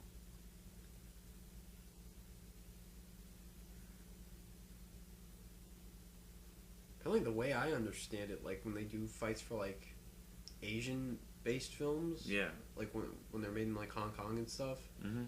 they learn their fights on the day that they shoot. Really? Yeah, versus like this where it takes like months and months of preparation. Yeah. Or at least that's my understanding of it. Well, they probably spent like an entire day. All right, go. And Yeah. they just fight or whatever.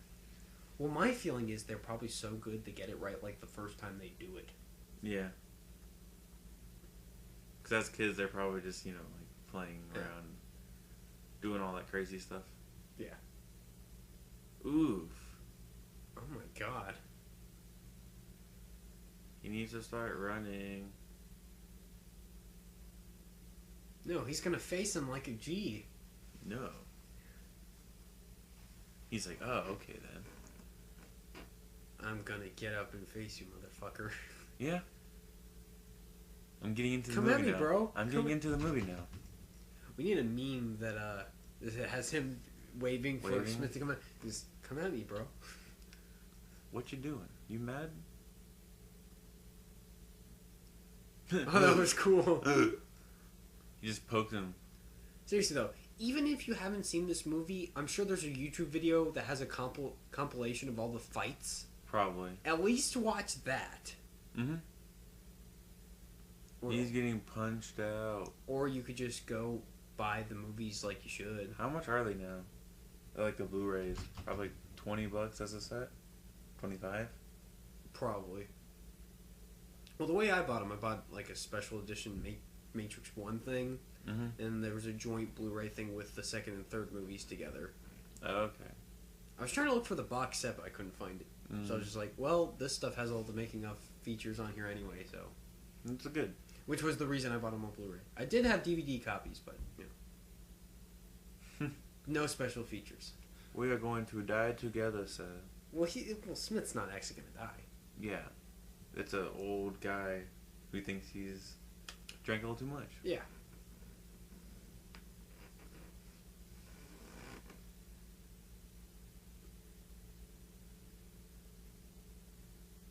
My name is Neo. Nah. My name is Batman. I mean Neo.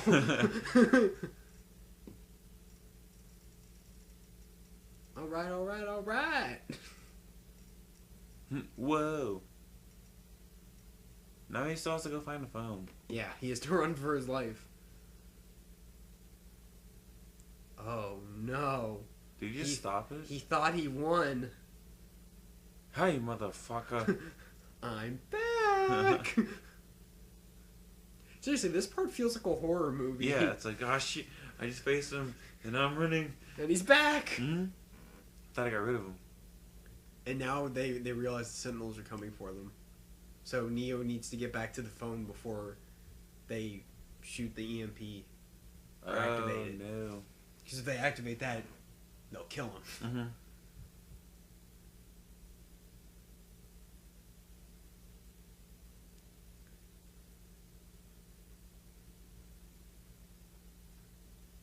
I don't know. That's another thing. Like you were saying, like there's more stuff to talk about. What the shit? What? You were that guy took my phone. You're saying like there's more stuff to talk about in the second and third movies because I have more problems with it. Yeah. Yeah, and this one's so good. Sometimes you just want to watch it. So if there's any lapses where we're not talking, I apologize. But this movie is very entertaining. Yeah. Looking back, it's like, damn. So how many real agents are there? I mean, like Agent Smith. Is that like... How many agents are there? Yeah, is there just the 3? Or is it like... They don't really address that. Like a good, like, size group? I guess, well, they can infect anything, so I don't think that really matters. Yeah, okay. I was just wondering. I'm just thinking those are like the 3 main programs. Mm-hmm. I'm assuming they get assigned to certain areas around the fake world, the Matrix. Okay. Oh, and this is the hotel that Trinity was at the beginning of the movie. Oh, for real? Yeah. Nice. So it's a little, circles back to where it started. Mm-hmm. Oh, this part's cool. The old lady was Smith. Oh, no.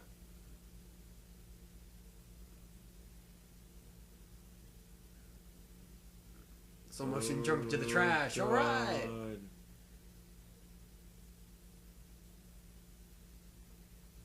You could have shot him right there. No. Yeah. Neo could have just dodged the bullet. Okay. Squad. We're on our way. The tunnels look awesome. I like the design of the tunnels. Mm-hmm.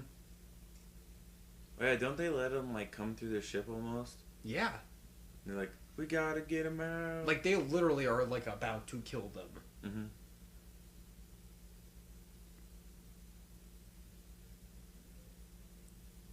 He's gonna make it. Just make it to a phone booth. Oh, no, this is the hotel that Trinity was in. It's called Heart of the City Hotel. So heart. Uh-huh. There's some symbolism there. I got you. Does he know where he's going? Yeah. Oh, yeah, room 303, right? Yeah. Yeah.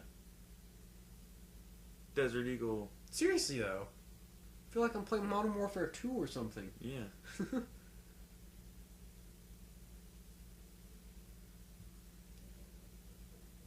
Oh my god! Oh, shit. They're inside. They're inside.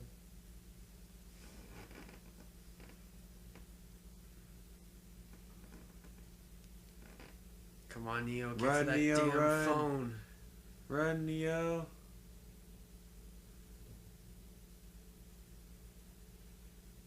Damn, how'd you get here so fast? But it was inevitable. Dun dun dun dun. You just shot yourself. No, you didn't. What? He's gonna do some weird like, no, I'm not dead. No, he actually shoots him.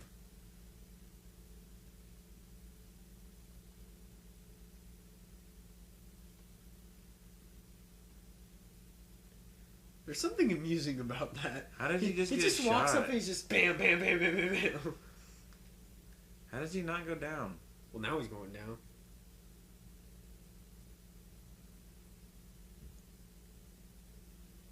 Oh, he did.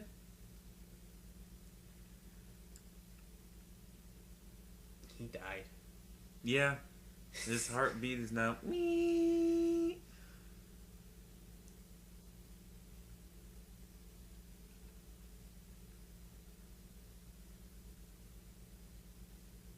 I always had a thing. They like touch his neck for like half a second, and he's like, "Ah, he's dead." You just gotta go with that movie logic. Jeez.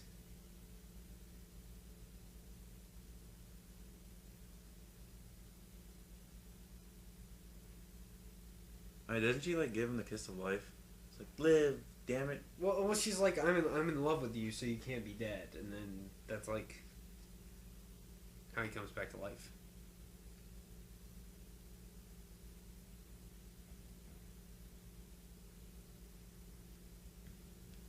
Wake up, damn it.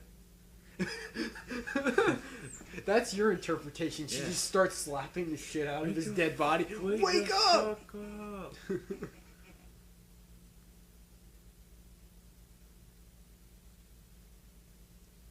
Sparks I everywhere. know, there's all this shit going It's a on. Michael Bay movie. Hey, Spark. Hey. Magic. I'm alive, motherfucker.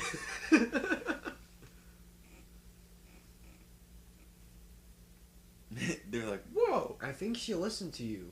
Mm-hmm. So now get up. Kick this guy's ass. And now he's become so enlightened he can just stop bullets. How? Because he believes he's the one. Like the whole thing, it's like you believe it. You know what happens.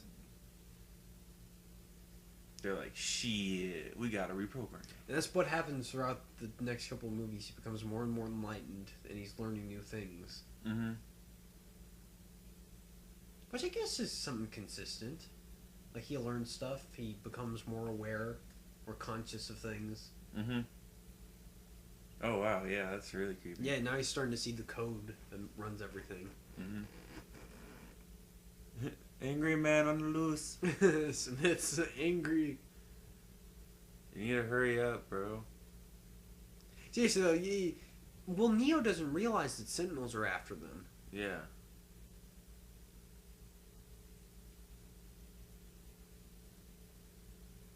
Which is a reason they should probably send, like, Trinity in there and be like, Neo, Get can the you wrap fuck out. Can you wrap this crap up?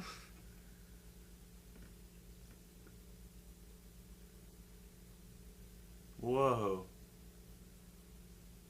Oh yeah, Neo like flies into him and just starts destroying him from the inside or something.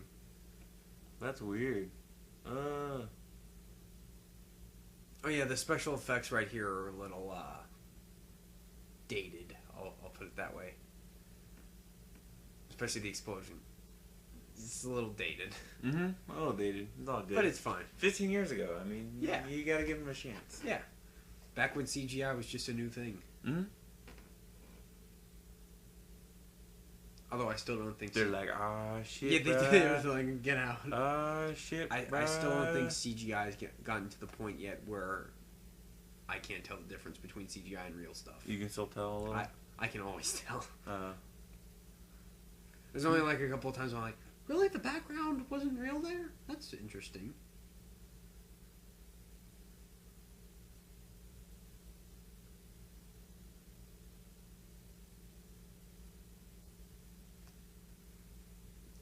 EMP! woo! I don't know, is that what an actual EMP explosion would look like? I have no idea. For all I know, it's not even a thing. It's just like you kind of feel it, and you're Yeah. like, "Ah, shit, what was that?" Oh, it was a ghost. It's okay. I'm alive. And he's like, so let's make out. Mm-hmm. Because we can. The first thing I would have been like is anybody dead? Everybody's dead. Or, did anybody else die? Mm-hmm.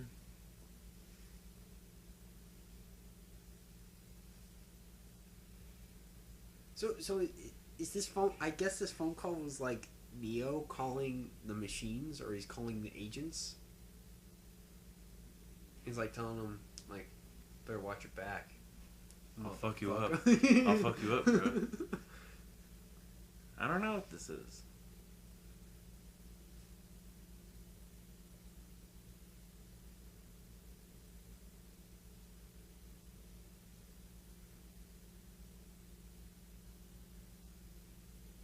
It looks so cool. Yeah, it does look cool.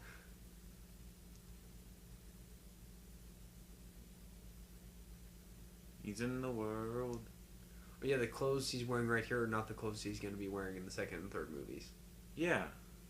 That's not what he's going to I always thought, I swear, because yeah, he had the same jacket as like Morpheus, and it was long and like pretty much to his ankles.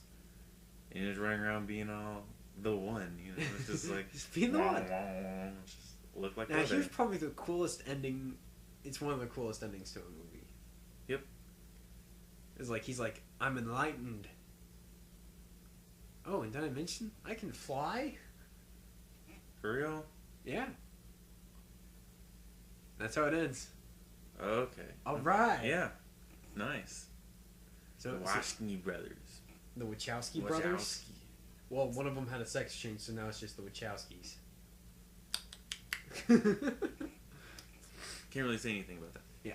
So, overall opinions on the first Matrix? Yeah, it's pretty much what I remembered. Some guy, another guy's butt hurt, and he's like, I want to kill you. And he's like, nah. Besides a tracking device going into I your belly feel button. a little grossed out. Yeah. But overall, pretty good. Pretty good. I don't remember that. What would you even call that? The tracking device? Yeah. I don't remember that belly button part at all. Yeah. I guess it was so bad that I was like, I can't remember this. Repressed memory. Yeah, it was a repressed memory. Now it's back, and so. Sorry about that. Yeah, thanks. Thanks, Aaron. Hey, I still got you a good movie to watch. Thanks, bro. Yeah, it's all good. I got you the best of the three. I think thank you. This is not only one of the best sci-fi movies of all time, it's also just one of the best action movies of all time. I like it action-wise a lot, actually. I mean, was this technically the first movie to use the CGI slow bullet thing? Yes, this is where it started. Yeah. Bullet Time was specifically made for this movie. Okay. With the 100 100 cameras and a circle. Dude, that's crazy. How long does that take to set up? They're just like... And you got to get him at exactly the right angle. You got to get him to measure correctly. That's crazy. Yeah. Man, that must suck. Okay, guys. Well, I think we're done here. Any final thoughts? Go watch this movie if you've only just been listening to us talk. Oh, yeah. Go buy it. Yeah. Go buy the set. Yeah. This is Era 007. And Blue Wolf. We're signing off, and I'll see you guys for the next commentary, which... Mm-hmm. Who is the next... Who's going to be in the next one? Brownwood Ninja. Brownwood Ninja, okay. Hopefully that'll all work out. And for our next commentary, hopefully, if the plan sticks out right, we'll be doing The Matrix Reloaded. So, thanks guys. See you next time.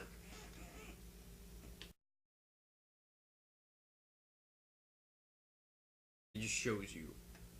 Mm-hmm. And I don't think you could do that with just starting with Neo, because obviously he needs a little time for them he to had to explain learn how it works. Yeah, he had to learn. Yeah. He was a noob. I think this pretty much sets up the questions that will be answered later. Yeah. Yeah. Dun dun. Now, there's one thing that bothers me. Now, obviously, since it's an action movie, they can take more damage than normal human beings. Yeah. But especially in the second and third movies, they don't really address how much damage can be taken by them in the Matrix in order for them to be killed in real life. I thought it was if they die in there, they die in real life. No, but are the rules for dying in the Matrix the exact same? Like, obviously, if I put a bullet in your head in the Matrix and I shoot you, you're dead. Yeah, but they can fall and jump and... Well, like, especially in the third movie when Neo ends up fighting Smith, like, he's crashing him into skyscrapers and it's Man of Steel type destruction. Yeah. But he's like, oh, I'm bleeding a little bit. Okay. How do I know what's going to hurt him then? It probably stings. It stings. But how do I know what the kill shot equals, you know? Yeah, I understand. Now, that could be because he's the one, so he's able to master all this stuff different. He don't takes give me damage that. Don't give me that differently. bullshit. It's like, he's just, I don't know. I like how all the names of the agents are, like, generic, like the most popular names. Yeah. For white people. Mm-hmm. Like Smith, Jones, that type of thing. Yeah. There's a lot of subtle things in this movie that make it a lot smarter than your typical action movie. Mm-hmm. So here we have Neo. Yep. Who thinks he's alive? Some white guy. Now, do you like Keanu Reeves as Neo? I never had a problem with it. I mean, I never really thought about it, really. Yeah. It's just like, okay. I think he's fine in this movie. I think he's okay. I think they could have done better. I think he's mostly good for the martial arts stuff. Yeah. Like, he's great for that stuff. But, once you get into the second and third movies, his character just kind of stops developing. Yeah, it kind of, like, stopped, and he was just like, you know what, I know I'm a badass, so I No. do He's just like, okay, I'm here. Stuff's happening, but it's not really affecting my character. Yeah. I got like, you. on the philosophical level, there's developments happening with him, but not... Yeah. Not like generic character development that you typically find in the movie. Him learning anything new, Like, it's just... Like, his arc in this movie, he's becoming the one, obviously. You know, Yeah. he figures out the real truth. But the second and third movies, he's just kind of stagnant. Mm-hmm. Which, I guess I should stop talking about the sequels, because I'll get there. Yeah, you'll get there. Okay. It's all good. Question. So here you're The off message, of your computer. The message says follow the white rabbit, which ends up being the tattoo on the back of the girl's arm, or whatever, the back of her shoulder. Whatever it is, yeah. How does Morpheus know that he's going to see that tattoo? Because it's Morpheus. He's like, watch this, and he jumped like 1 billion feet. It's all good. I mean, it's movie logic, so I can go with it, but she just happens to turn so he's able to see it, and yeah. I honestly don't know. Now, apparently the 101 on his door is a reference to some book that I've never read. And then also, if it was... also that book that he just opened up, Whoa. which holds all his discs, it's Simulacra and Simulation, something like that. But that's a philosophical book that inspired a lot of what is in the Matrix. Okay. Like the Wachowskis. At that time, they were the Wachowski I remember brothers. something like really weird going on. Yeah. 101, or it was like 117 or something like that. It was something really weird. It had to do with Disney developers. I don't think so. Yeah. I don't think that's I know, it's not the same. But I mean, their reference was like that's where they all went through like their homeroom or whatever in college. So it could be something like that. Maybe that's like an old room they all used to learn how to program in.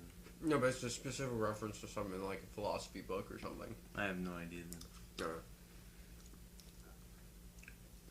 So what are they buying? What are they trying to do? Neo is a hacker, so he's got like software that they buy from him. Uh-huh. Yeah. Okay. See, she turns conveniently for him to see the white rabbit. Nice. See what I'm saying? Yeah. It'd be different if she had it like on her cheek or something. Yeah. Or like on her hand. Mm-hmm. But yeah. Maybe can they not like? I'm trying to remember if they could like control people. No, they somewhat. can't. They can't control people.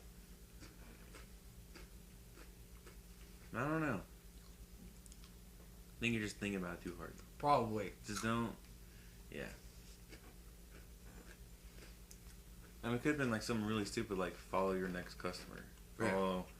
Follow the guy at your doorstep. Follow the pizza delivery guy. Yeah. When you order pizza, follow him home. Nobody does. Dude, I freaking love Trinity. Trinity? She's a badass. She came off really weird, and it was like, okay. Well, like in the second and third movie, she's kind of bland, just like Neo. In the second and third movie, she became totally dependent on Leo. It was like, or Neo. It was like, why did I say Leo? It's weird. Leo. Anyways, yeah, it was like, I felt that. It was just like, a character arc difference. Yeah. About, spoiler alert, her death scene in the third movie, That was it's emotional, man. Yeah, that was emotional. Yeah. Except it probably goes on for a little too long because she keeps talking. Like, I thought you were dying. Yeah. Hey. She should have just been like, I know about the White Rabbit, and then he would have been like, I will listen to everything you have to say.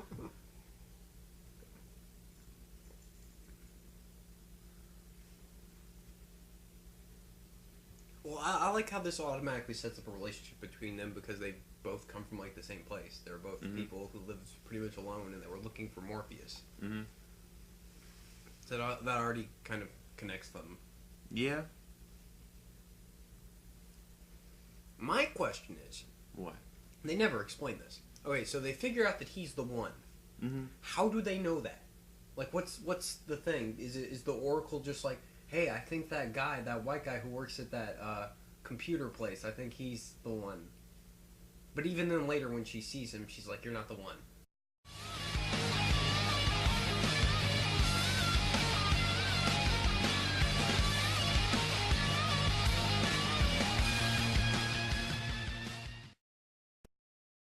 Hello everybody, this is Arrow007 here. With Blue Wolf. And we're here for another commentary. Yeah! It's about time.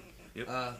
This is something special that we wanted to do. Obviously, let me go ahead and say, this is not the movie that we've uploaded for you to watch.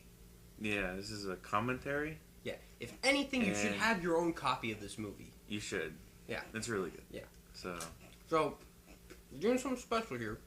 I want to do commentaries for all three Matrix movies. And what I thought was, since most of my friends have only seen it like 2 or 3 times, I figured I'd alternate who my guest star would be. Mm-hmm. So with the first movie, I have Blue Wolf here. Yep. For Matrix Reloaded, hopefully I'll get Brownwood Ninja. And then for the Matrix Revolutions, hopefully I'll get your bus driver.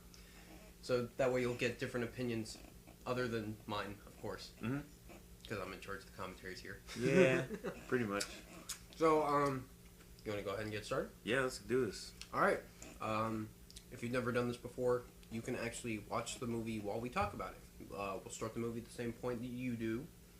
And it'll pretty much just be like a full-length commentary. It'll be like listening to a director's commentary, except it's 2 nerdy guys. So, yep. Alright. I guess we should say before we start, I've only seen this like 2 or 3 times. Yeah. So my nerdy talk won't be, as advanced, I guess you could say, as A-Road's here. So I'll be carrying most of the weight. Yeah. Okay. So if you have your own copy, Blu-ray, DVD, go ahead and get it right before the Warner Bros. Logo pops up. It should be timestamp 0. There should still be black. And I think we're ready to get started. Yep. Alright, so if you have your own copy, press play right now. Oh no, Blu-ray loading. Right now. There you go. See, that's the problem. The Blu-ray, sometimes, like, if you leave it alone for a while, it takes a while to get reloaded again. Yeah, it's like, Reloaded, no pun intended. Ah. So tell us about your experience with the Matrix movies, Blue Wolf. You mean my interpretation of it? No. Oh, tell us, like, how often you watch these movies. Not too often. I mean, I only really watch it when somebody else is like, hey, I haven't seen this for a while. And then I'm like, you know what, I'll watch it.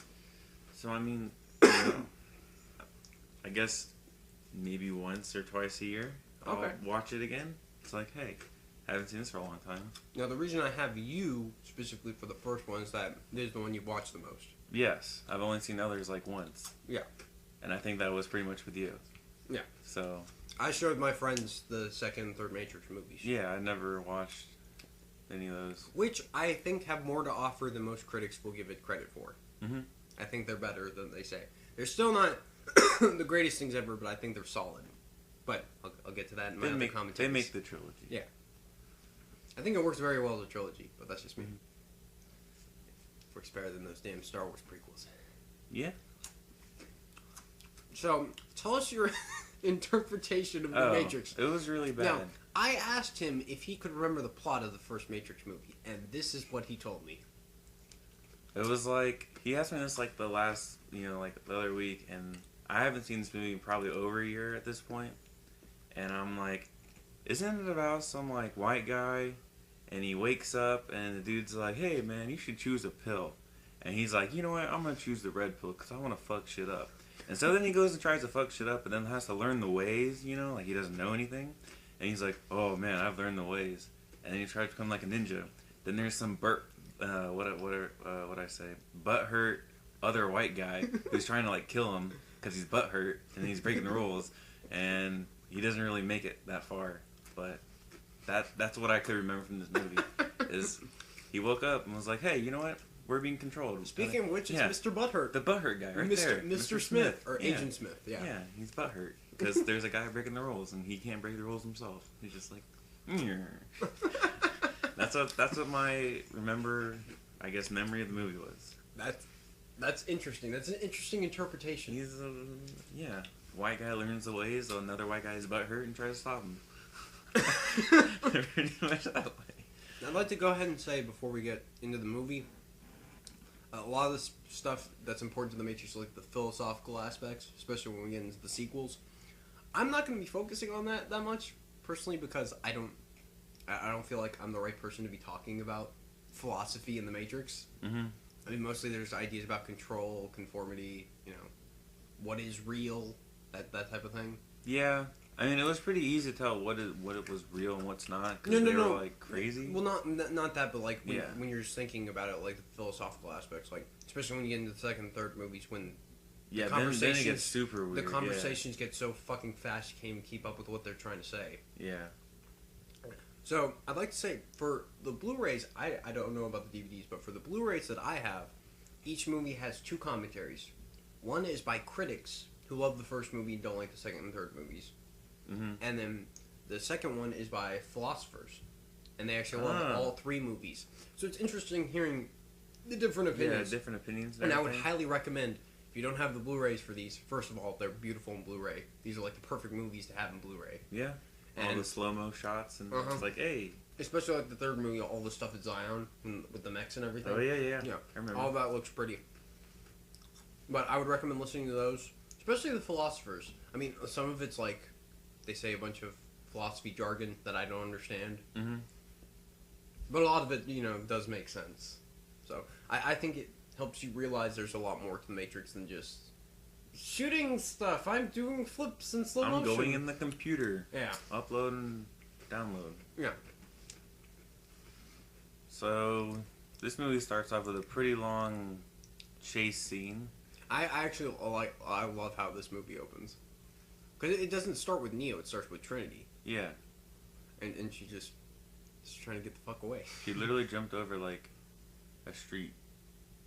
Yeah. Well, I think it's to just set up for the audience. It's like set up a little bit. These guys are not normal. It sets up how it works, but it doesn't explain how it works. Yeah. Like, what a dick. Which is obviously a trick to get him to do what he does toward the end of the movie. Yeah, I mean, I don't know. I would guess it'd have to be because they see the world. He sees the world like similar to them. No, I mean, like he does represent himself as the one because like he sees like something's wrong with this picture. Something is up with the world that I live in. Yeah. But how do they know that? Is it the fact that they're watching him? Is it the fact that he's? But of all the millions of people that you could look at, they decide on him. Maybe it's because he's looking for Morpheus. Is he actually looking for him, or is he just looking for something? No, he's actually looking for Morpheus. Like the stuff on his computer right before he woke up, it was like news stories about Morpheus. Oh, okay. Yeah, they probably just looked up who's looking at him the most, or I don't know. Did you watch the Animatrix? I want to say no. Bunch of little animated shorts that connected to the Matrix universe in various ways. I may have seen a couple. I already remember seeing like some animated ones, but like can't really recall. Best one is I don't remember what it's called, but it's the prequel pretty much to the Matrix. It sets up how the machines took over and enslaved humanity. I did not see that. It's pretty amazing. Okay. And pretty horrifying. Oh. Yeah. Okay then. Yeah, because they're enslaving. No, like especially once they take the humans over, they like experiment on them, and it's pretty grotesque. Mm-hmm. Oh wow, look at that phone. I know. Jesus. Oh man, it slid. That's what cell phones were like back in 1999. Nah. Can you believe this movie came out 15 years ago from the time we're recording? That's pretty impressive. How far we've come in cell phone technology. Yeah. I remember, like, my grandma still had, like, an ad for, like, the really old, blocky, like, phones in your car. And I was like, dang. Jeez. Like, they had to carry, like, a car battery to power it. And it was like, gross. Now, I think this is a very unique way to set up like a suspenseful scene. Yeah, like who is this? No, because like how are you watching me? It doesn't matter. Just go. Yeah. Just run. You need to learn. You know, rewatching this thing. What is that movie? Oh shit. Okay, so the main character had twin brother died, and there was some computer telling him where to go. Do you remember that movie? Twin brother died. Eagle Eye? Yeah, that's what I want to say. It was some eye. Yeah, This reminds me. She's like, Shia LaBeouf, right? yeah, Our favorite actor, yeah, Shia LaBeouf. Yeah, Actual and so, cannibal Shia LaBeouf. So this reminds me of that. He's like, okay, Yeah. listening to who knows what. Now, an interesting little tidbit. I was watching all the special features and stuff because that's what I do. Mm-hmm. But for all the action scenes that Neo does, Keanu Reeves actually had neck surgery or spinal surgery. He had some major surgery done right before, and like he couldn't do a lot of the action scenes that they wanted him to do. Mm-hmm. So when you watch the movie for the action scenes, he doesn't do a whole lot of kicking. It's mostly just punching. That's interesting. Yeah, because they gave him like 4 months to train for all the fight scenes, and he was like, half this time I can't do anything.